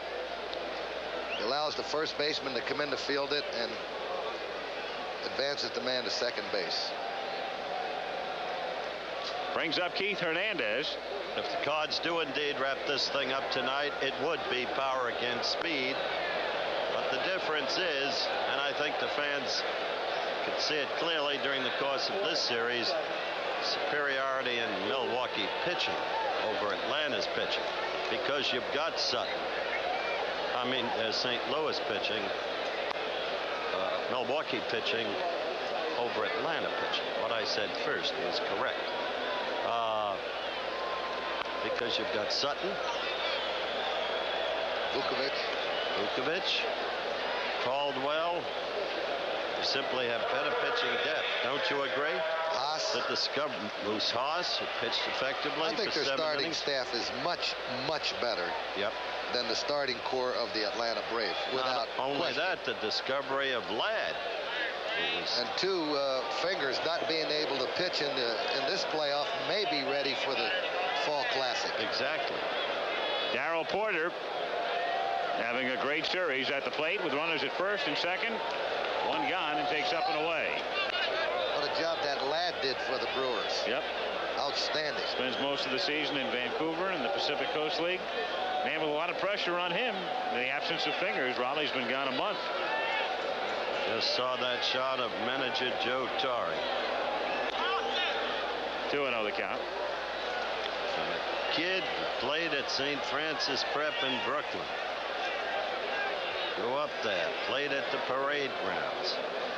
Once he weighed 240 pounds. When he reported in, you remember, Tom? Signed by Honey Russell of the Braves. That's right. Honey Russell, who was a very great basketball coach at Seton Hall. Ball 3 now, so Porter on his way to drawing another walk. 3-0. Porter has been outstanding offensively. To me, he's the MVP in this series. 5 hits, 8 trips, 1 walk tonight, 2 walks last night, a walk in game 1. And he gets the green light. Fouling it away, 3-1. Oh, he was ripping on that pitch. Let's walk again in the Atlanta bullpen.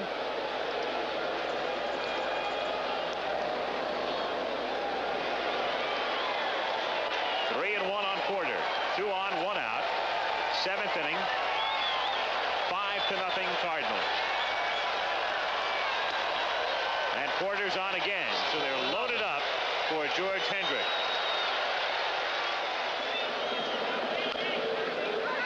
Grounded down to Horner. He comes home with it to Benedict, and they get the force. At short and second, they were at double play depth up at the corners. And an easy play for Horner to get the force out on Oberkfell. So 2 down now with the bases loaded. And Willie McGee will be the batter. Kept it in on him. And Bob Horner cutting him down at home. So it remains 5-0 with Hernandez now at third, Porter at second, Hendrick at first, and Willie McGee the batter. Say this for the Braves. Whitey hasn't been able to get the crusher executed. To right center field. Murphy is there. And no damage done. So look there at Roger Maris, who at 61 in 61. Looking on here at the end of 6 1/2, 5-0 Cardinals.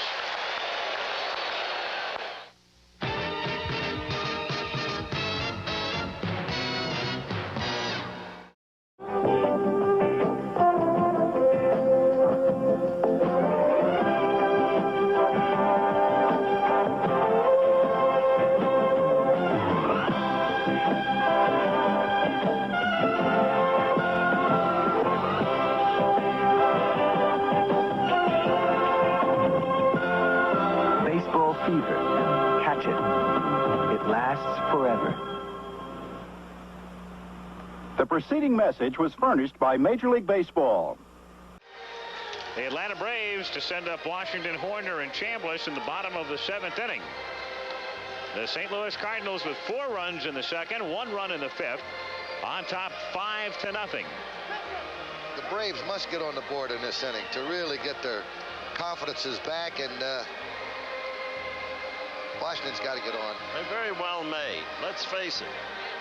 They caught, again, the fight, World Featherweight Championship. Eusebio Pedrosa against Bernard Taylor. I was telling you about Taylor. That kid was one of the proudest kids in the world when he fought on the U.S. team against the Cubans in his hometown of Charlotte a few years back. Stan the Man. His statue out in front of the stadium, the familiar corkscrew batting stance, always smiling. Joaquin Andujar. Great hitter, Stan Musial. Never seen Maris so happy either, Al. He came up to visit us in the booth before the game started. He and Paul Wiggin have the same hairstylist. He's in terrific shape. He really is. A strike here, and the count is 0-2. Joaquin Andujar has allowed 2 hits. Lowest team batting average, the Twins back in '69, losing to the Orioles, and then the Reds in '73. Knuckled under to the Mets. Seaver, Matlack, and Kuzman in that series, hitting 186. 0-2 pitches outside. 1-2 the count. 1-2 pitch is hit into right field for a base hit. So Claudel gets aboard. And let's see if the Braves can get anything going. This is what the Braves need right now. They got to get this club going. They're only 5 runs down. You have 3 full innings to go after them. And you're in a ballpark where you can pick up runs very quickly. We saw Chief Nakahoma looking around here. I guess they've removed his tent again. They had a situation earlier this season. They were drawing such big crowds, they took his tent away. Whitey's not waiting. Bullpen action coming right away. Bob Horner at the plate.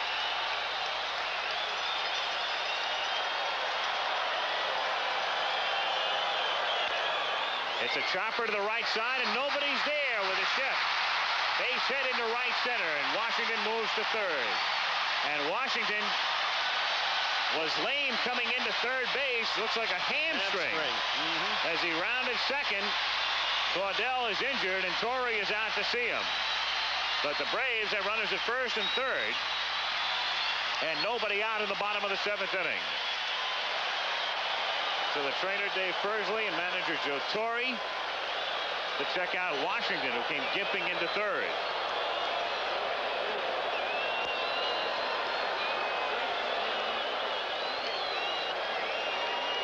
We have him isolated, and we can see where it happened on the replay. A chopper.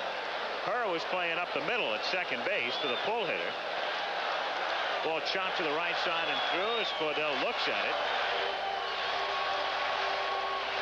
Round 2nd. Looked like it was right there before he hit right 2nd base. Right there, yep. Before he hit 2nd base is when he did it.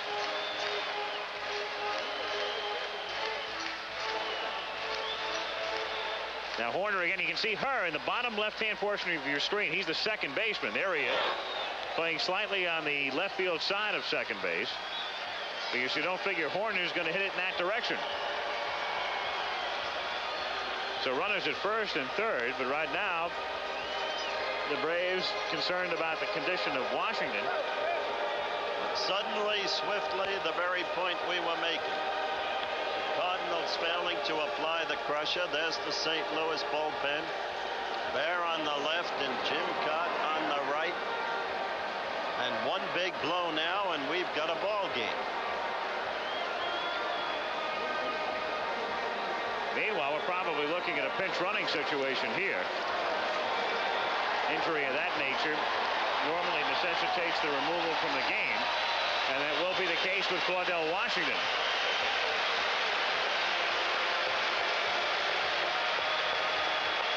So Washington, the number 3 hitter, the right fielder, and the man who got things started in the inning,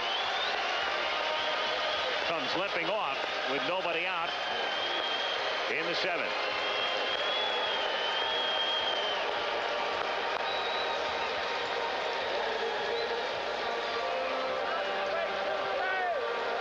Whitey just now walking back to the bench, and Joe will indicate in a moment exactly who he wants to come in to run for him. The hand for Washington as he goes into the dugout. And standing at third base in your picture right now is the coach, Dal Maxwell, as Bob Watson assists Claudel into the dugout. And out of the dugout comes number 19, Terry Harper,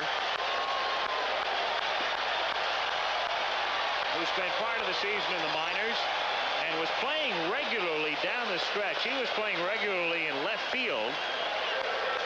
When Horner was hurt, they moved Royster into third, and Harper went down the stretch in left. And as a matter of fact, Thomas, if I'm not mistaken, hit one out in your park the last week. That's right. And then went into San Diego and hit another home run. Had not hit a home run all year, and hit a good pitch off of Fernando Valenzuela in Dodger Stadium, and then went down into San Diego and hit another big home run down there.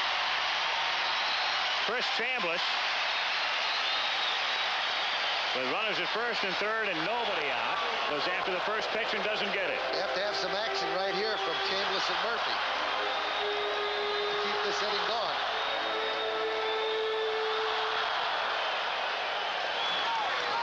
Audrey's confident.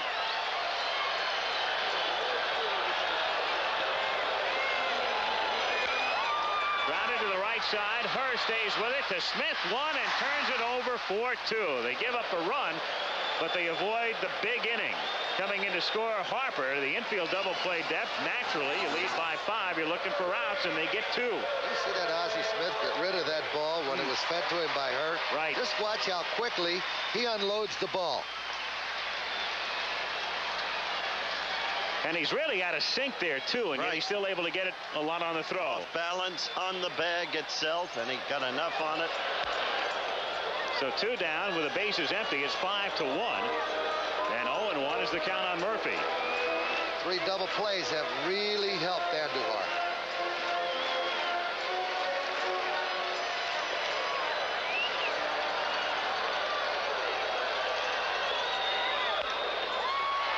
Liner to right. Here comes Hendrick again, but this time has to play it on a bounce. So the double play looms even larger now as Murphy collects his second hit of the night and his third hit in the series. Glenn Hubbard, the batter. I think that's Mr. Suter. Yes, the bearded one just went to the bullpen.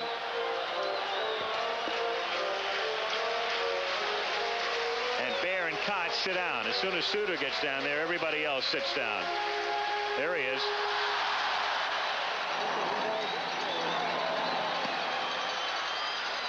Hubbard has struck out twice tonight, and Andujar throws one in the dirt. Bouncing to the screen as Murphy goes to second. Base hit right now will really help the Braves. Andujar, sharp through 6. Appeared as if his leg wasn't bothering him at all. Remember, he took that shot off his shin in the second inning. As you can see, though, he has a tendency to lose it late. So he's according to form tonight, very much on schedule.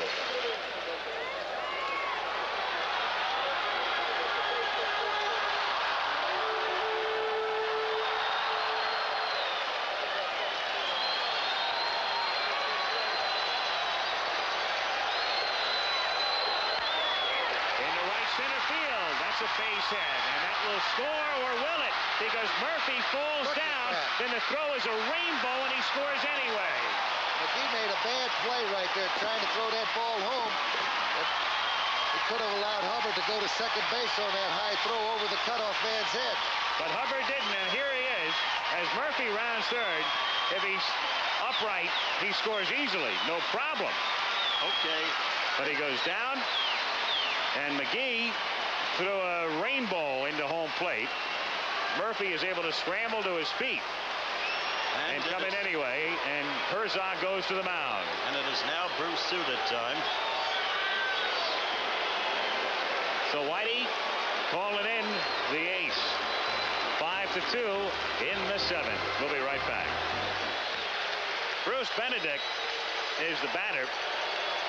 2 out in the bottom of the 7th inning, and Bruce Sutter came out of the pen to win last night in St. Louis. Throws a strike, and the count is 0-1. Runner at first base, Hubbard, with 2 down. Last night, Sutter faced 5 men, retired 5 men.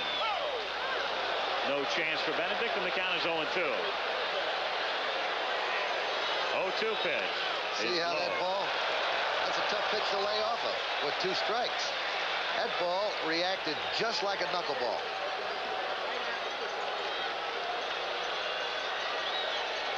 Got a slight spread between his 2 fingers. There it is. In the air, center field. Here comes McGee, and so Sutter works out of it. In the inning, Atlanta with 2 runs, 4 hits, leave 1. Cards come up, top of the 8th. It's St. Louis 5, Atlanta 2. It was quite evident it was a hamstring pull.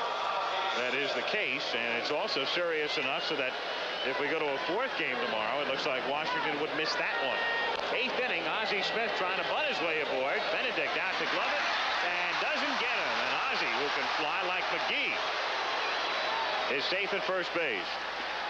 Advantage of that guy getting on again. Now you got the pitcher coming up who will sacrifice. That's 3 hits tonight for Ozzie Smith to go with a walk and a perfect night. As I pointed out the other day, a lot of people seem to think that when you have a guy hitting 8th, he's the worst hitter on the club. That isn't so. The 8th place hitter is a very, very important hitter in the lineup. Benedict making a decent play there, but the speed of Smith made all the difference. Bruce Sutter, a strike, and the count is 0-1. Gets this one down, and Mailer will go to second on a hop and does get him. Dug out by Ramirez. So they get the force. Keep Smith from advancing, and Sutter is now at first base with 1 out. It's a very good exchange, taking Ozzie Smith off the base and putting Sutter on. And credit Ramirez on the low throw by Mailer, able to stay on the bag, get out of the way, and cradle it coming in. 1 out. Tom Herr, a double in 4 trips.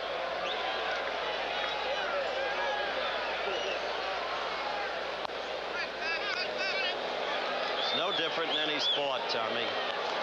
Every game becomes a game of missed opportunities.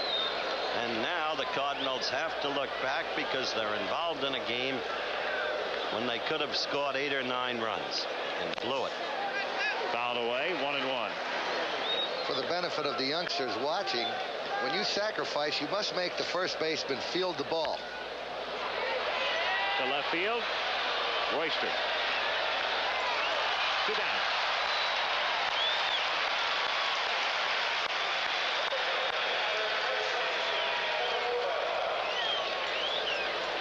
Oberkfell, the batter. Oberkfell 1 for 4. If this series ends with a Cardinal victory, whom would you vote for MVP? As of right now? As of right now. Porter. And you, Al? I'd make it a threesome. Porter, unanimous. 1-1 pitch is outside. 2-1. There he is. Daryl Porter. Oberkfell had the big hit last night, forced through the shutout in game 1. Sutter with a victory and a possible save. Down to short, and Ramirez has no play now. So Ramirez trying to nonchalant it. Had the play at second base, never had the ball. Types of errors that he is prone to make right here. Made 38 of them during the season. Makes a lot of tough plays and has missed a lot of easy ones. He's right there. He's on the bag. Didn't look the ball into his glove. It looked like he closed his glove before the ball hit it. It's the first error of the night. First error by Atlanta in the series. Mailer's 2-2 pitch. Grounded toward the hole, backhanded by Ramirez, but Horner was off the bag. Bob was going for it, so nobody's at third, and Rafael has to eat it. Infield single, and the bases are loaded for Keith Hernandez. So after the Braves get two, the Cardinals right now trying to blow them out again. And here comes Joe. As you look at it, there's a situation where the pitcher is the first hitter next inning. He's got Bedrosian in the pen. He wants him. Now, if he wants Bedrosian to also work the ninth inning, he'll have to make a double switch, but he eschews that for the moment. And we'll take a break here with a score 5-2 Cards in the eighth. Cardinals on top 5-2. They got 4 runs in the second inning. Willie McGee a 2-run triple, highlighting that rally. Added another run. Hernandez a RBI single in the 5th. And then Atlanta silent until the 7th inning. 1 run scored on a double play. And then Murphy a base hit to second on a wild pitch and scored on a single by Hubbard. That easy error by Ramirez has caused all of this. See if the Cardinals capitalize on it. Bases loaded. Keith Hernandez the batter, and the count is 0-1. Steve Bedrosian on in relief. Bruce Sutter at third. Kenny Oberkfell, Lonnie Smith. Bedrosian, the 5th Atlanta pitcher. 1-1 the count. Bedrosian pitched in game 1 and was touched up in the middle of a 5-run 6th inning rally for the Cards. Fouled back, 1-2, hard thrower. And he and Gene Garber forming the tandem in the bullpen as you look at Sue Hernandez, Keith's wife. The bullpen tandem that very much figured in Atlanta winning the West this year. 11 saves for Bedrosian and 30 for Garber. They appeal to third, and strike 3 is called at third base by Paul Runge. And Hernandez is furious, firing his bat back toward the dugout. So they call him out on strikes from third with the bases loaded in the 8th inning. Harry Wendelstedt stepping in between. Sue'd like to have a word with Runge too. yeah, he's a mild-mannered guy on balance. This time he is irritated. But the plain fact is that it's another big scoring opportunity that the Cardinals didn't capitalize on. And see if he swung at it. All right, look at it again. And so Atlanta is in the ball game.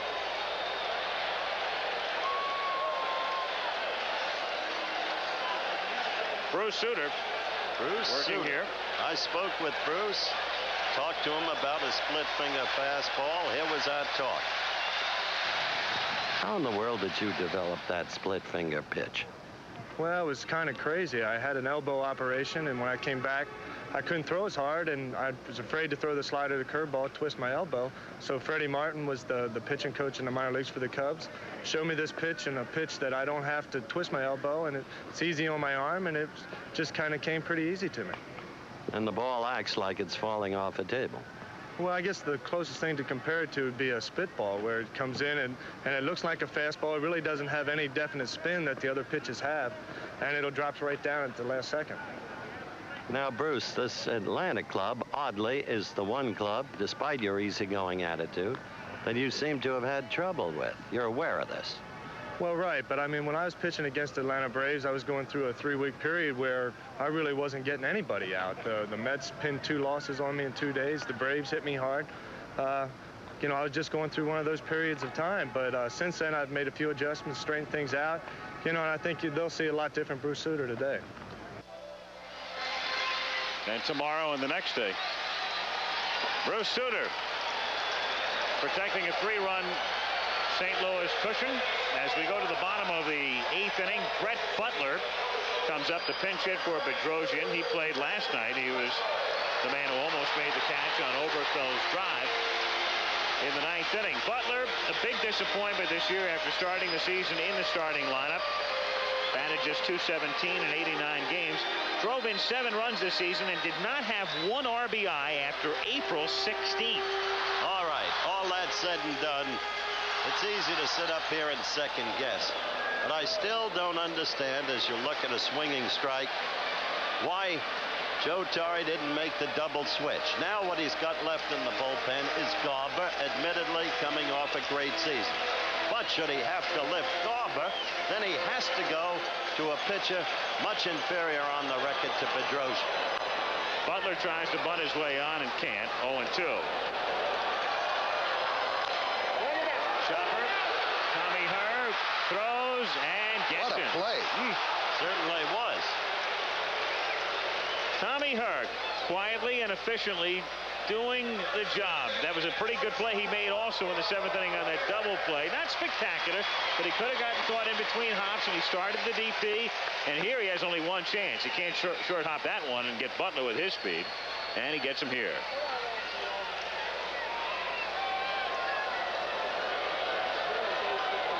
One out. Ramirez takes a strike.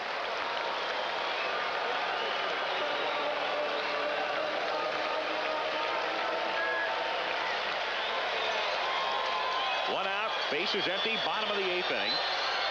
Cardinals 5, Braves 2. And the 0-2 pitch is grounded to the right side. Herr perfectly positioned for this one. Tommy throws him out. And there are 2 down in the 8th inning with Jerry Royster coming up. What was it you said, Tom? Suda should be declared illegal. I'll tell you, he pitched in 3 All-Star games for me, and I'll say one thing. Every time he's gone out there, he has just been so successful. He is really tough to hit. It's the first time in Suda's career that he's been involved in a championship series. Look at that pitch. 0-1. Did you see that fall down? Whoa. You're being Joe Torre. Watch this now. Watch. Like the bottom fell out of it. So hard to lay off it, too. That's what's tough. Grounded sharply down to short. Look at Smith. Make it look so easy. Just stayed with the hop. And throws him out. So the Cardinals are 3 outs away from beginning things with the Brewers on Tuesday. It's 5-2 going to the 9th.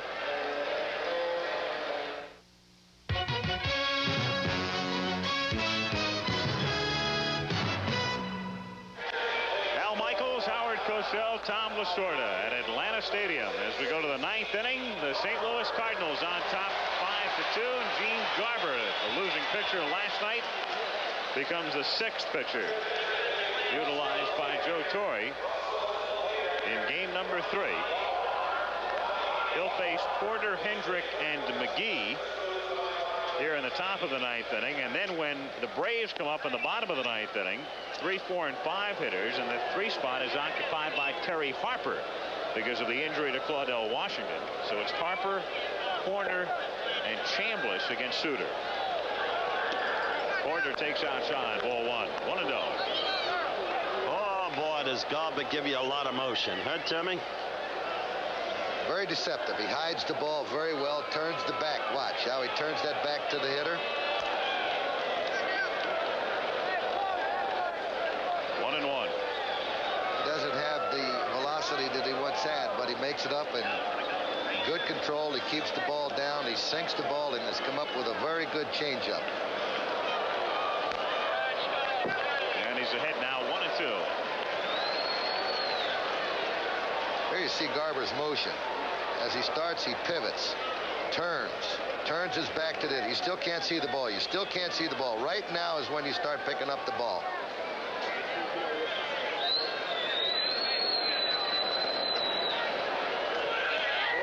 There's that changeup I was telling you about right there. So Garber strikes out the first man he faces. Porter is gone. Again, the off-speed pitch.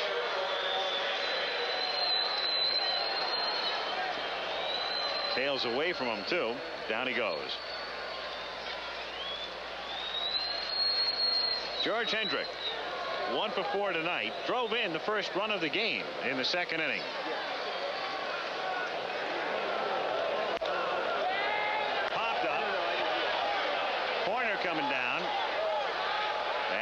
makes the catch. 2 down now in the 9th inning. And up comes Willie McGee, who had a 2-run triple in the second, 1 for 4 tonight. 3 hits in the series. In case you're wondering who's hitting in the 9th for the Braves, it'll be Harper hitting in the place of Washington, Horner, and Chambliss. Cardinals currently hitting .327. The Yankees last year against the A's hit .336 for the record. 1-0 on McGee. Last year. 81. The Yankees? The Yankees. Played the Brewers. Played the Brewers in the mini-series, and then the A's in the American League Championship Series. That's right. We had the split season. That's right. The A's beat Kansas City and then lost to the Yanks as it's driven to deep right field and gone. Willie McGee. Well, that goes to show you the first pitch just knocked him down. Barber played a little bit of chin music with him, and he got up off the deck and hit one out. Might have woke him up.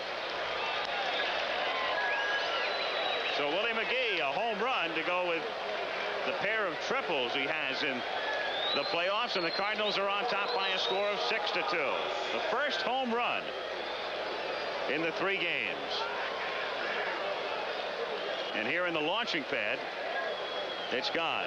At Busch Stadium, it's on the warning track. What a big run. Awful big.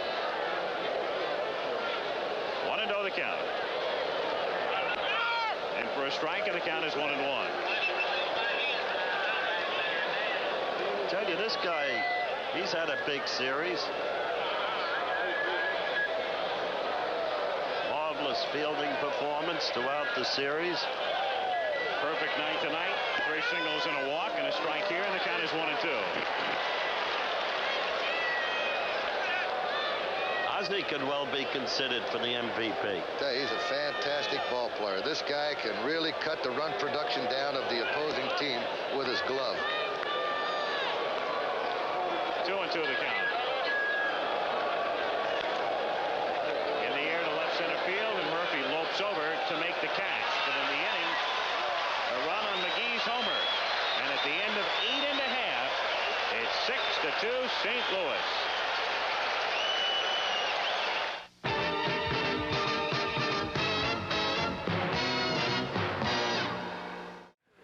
It's been 12 years since they've won anything in St. Louis. They've come close a few times, but not with a lot of victories, not a dominant club in their division. And St. Louis is looking for a winner. It's a great traditional ball club. There's a lot of Cardinal fans in the Midwest, and I think we're really a national team. I mean, I think the people all over the country are Cardinal fans.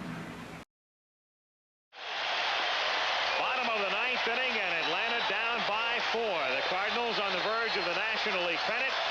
Terry Harper to lead things off for the Braves, and looks at a strike, and the count is 0-1. Terry Harper, his regular season figures there, batting for the first time in the playoffs. Came in for the injured Washington, and the count is 0-2.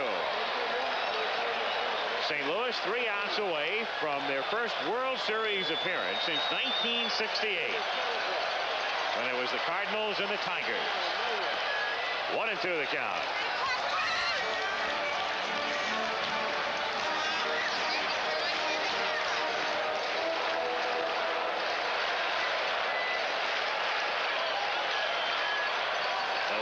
Pitch to Terry Harper is a chopper to short. Ozzie Smith over to Hernandez. 1 away in the 9th inning. There's a great man. And you just saw Jamie Sutter. I wonder how often people realize as you look at her again, play upon nerves that baseball wives go through.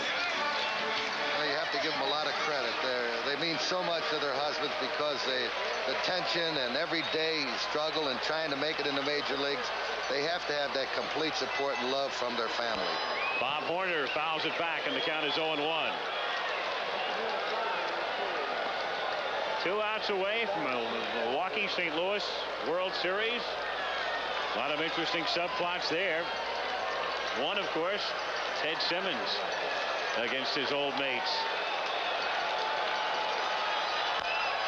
Squibber, fielded by Porter, throws to first for the out. So 2 away. Suter faced 5 men last night, retired them all. He has faced 6 tonight, retired them all. What was it Yogi Berra said, the classical linguist? It isn't over till it's over. It is now all but over. That second out will empty out the parking lot pretty good. There's a lot of them leaving. Yogi never heard of Suter when he uttered that. 2 out. Bases empty. Chambliss at the plate. Takes a strike. Chris had a tough series, no question about it. Usually the Rock of Gibraltar. Inside. 1-1 to count. In the meantime, these people have been given a great season by Joe Torre and the Atlanta Braves. Well, I know it's going to be a very interesting series should the Cardinals win right here and the Milwaukee club. And I'll tell you, it's quite a thrill to be in that fall classic. And, 1 ball, 2 strikes to count. St. Louis a strike away now. Not a hit or walk off Bruce Suter. Graphic you just saw telling the whole story. The 1-2 pitch to Chambliss is inside, so the count is 2-2. If Chris can keep it going, Dale Murphy would be next.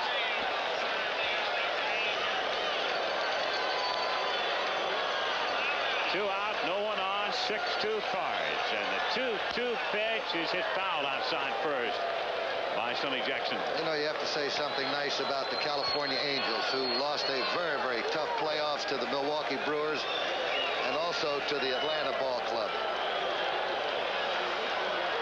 Coming up shortly, the ABC News Weekend Report. 2 balls, 2 strikes, the count. Inside, and the count is full. 3-2.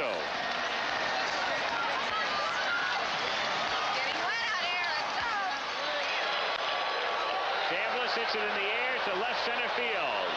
And the St. Louis Cardinals have won the 1982 National League pennant. And they did it with their pitching, and they did it with their speed, and they did it with bat manipulation the way they've done it all year long.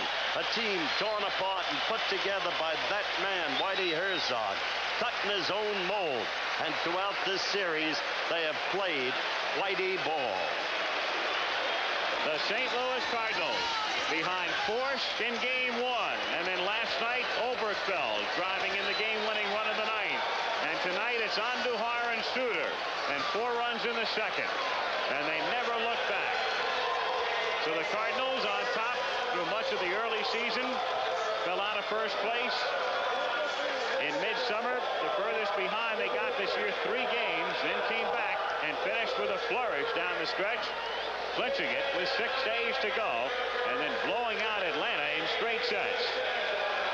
6-12-0 for the Cards, 2-6-1 for the Western Division champion Atlanta Braves.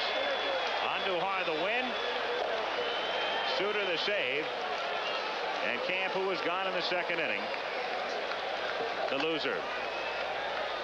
There is Necro. 43 years old. As we characterized him at the start, one of the most remarkable competitors in sport. And then the feeling of utter emptiness. As you see, a lonely figure. Daryl Porter, we have just learned, has been named the most valuable player of the National League Championship Playoff Series. The final one, Steve Bedrosian, and the face registered at ball. And I suppose as an appropriate symbol for the Braves here in Atlanta, it's begun to rain, but too late. All right, let's go downstairs. Jim Lampley is there with Daryl Porter. Jim? Thank you very much, Al. Here is the man who has been named the MVP in this playoff series, Daryl Porter. Daryl, it was a difficult year for you with the injury, but this is a great finishing touch for it, I'm sure. That is really neat. I just don't know what to say. That's fantastic. It was really just a team effort, though, all the way. Everybody contributed at times. It's a great feeling. Being in this kind of a playoff was not a new experience for you after Kansas City, but going to a World Series will be. Is this ranked now as your biggest thrill in baseball? I think it was more fun this year because I was with a bunch of guys that had never won it before. Over there, everybody on that team had won it when I got there. And over here, hardly any of these guys have ever won it before, and it's just really exciting. I tell you, we're just real thrilled. You struggled throughout much of the year at the plate and then came up with a real big offensive series here. What was it that turned it around for you during this week? Well, I just try to go out and I try to put all of the playoff stuff out of my mind and just say, hey, you know, I'm just going to relax and I'm just going to try to have fun. We're either going to win this thing or we're going to lose it, but I ain't going to put any pressure on myself. I'm just going to go up there and relax. All right, congratulations, Daryl. Here's the man who deserves so much of the credit, not only for managing the team to this victory, but also as the architect of this club. Coming out of spring training this year, after all the deals you've made in the last 2 years, were you convinced the pieces were in place? I felt pretty good about the team, better than I've ever felt going out of spring training. I thought that we'd have a good ball club. We had a good ball club last year, and I thought we were better. I thought with the two Smith boys and the fact that our pitching was a little bit better, and then we had some rookies come through for us. I know you want to celebrate this victory, but if it's not impolite to ask a little bit about a team you know a great deal about, the Milwaukee Brewers, this will be a contrasting series, your speed and defense against their power. They got some kind of power, and you got to give them credit. They had their backs against the wall, and they came back and won 3 in a row, and it shows how good they are. And the Angels played pretty good, too. It was a good ball game today, but I tell you, I'm an awful good friend of Gene Autry's, and I worked for Harry Dalton. He's a good friend. I had kind of mixed emotions about that thing today, but somebody had to win. I'll ask you the same question I asked Daryl. You've been in this kind of a playoff before as a manager, but as a manager, being in a World Series will be a new experience for you. Does this now rank as your biggest thrill as a manager? Well, it has to be. I was close so many times. The first 2 times we were in the playoffs with the Yankees, we got beaten in the last the 9th inning and the 5th game, and to get that close and then finally make it, it's a thrill to me.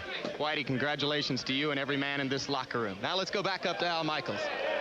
Thank you, Jim. The St. Louis Cardinals, the National League champs. So thanks to Alan Ross, statistics, Steve Hurd for the graphics, Al Michaels, Howard Cosell, Tom Lasorda. Our congratulations to the St. Louis Cardinals out of the World Series to face the Milwaukee Brewers. Final score 6-2 Cards.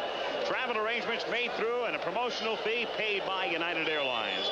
United flies more people to Hawaii than any other airline. That's what Friendly Skies are all about. Coverage of the National League Championship Series has been a presentation of ABC Sports, recognized around the world as the leader in sports television.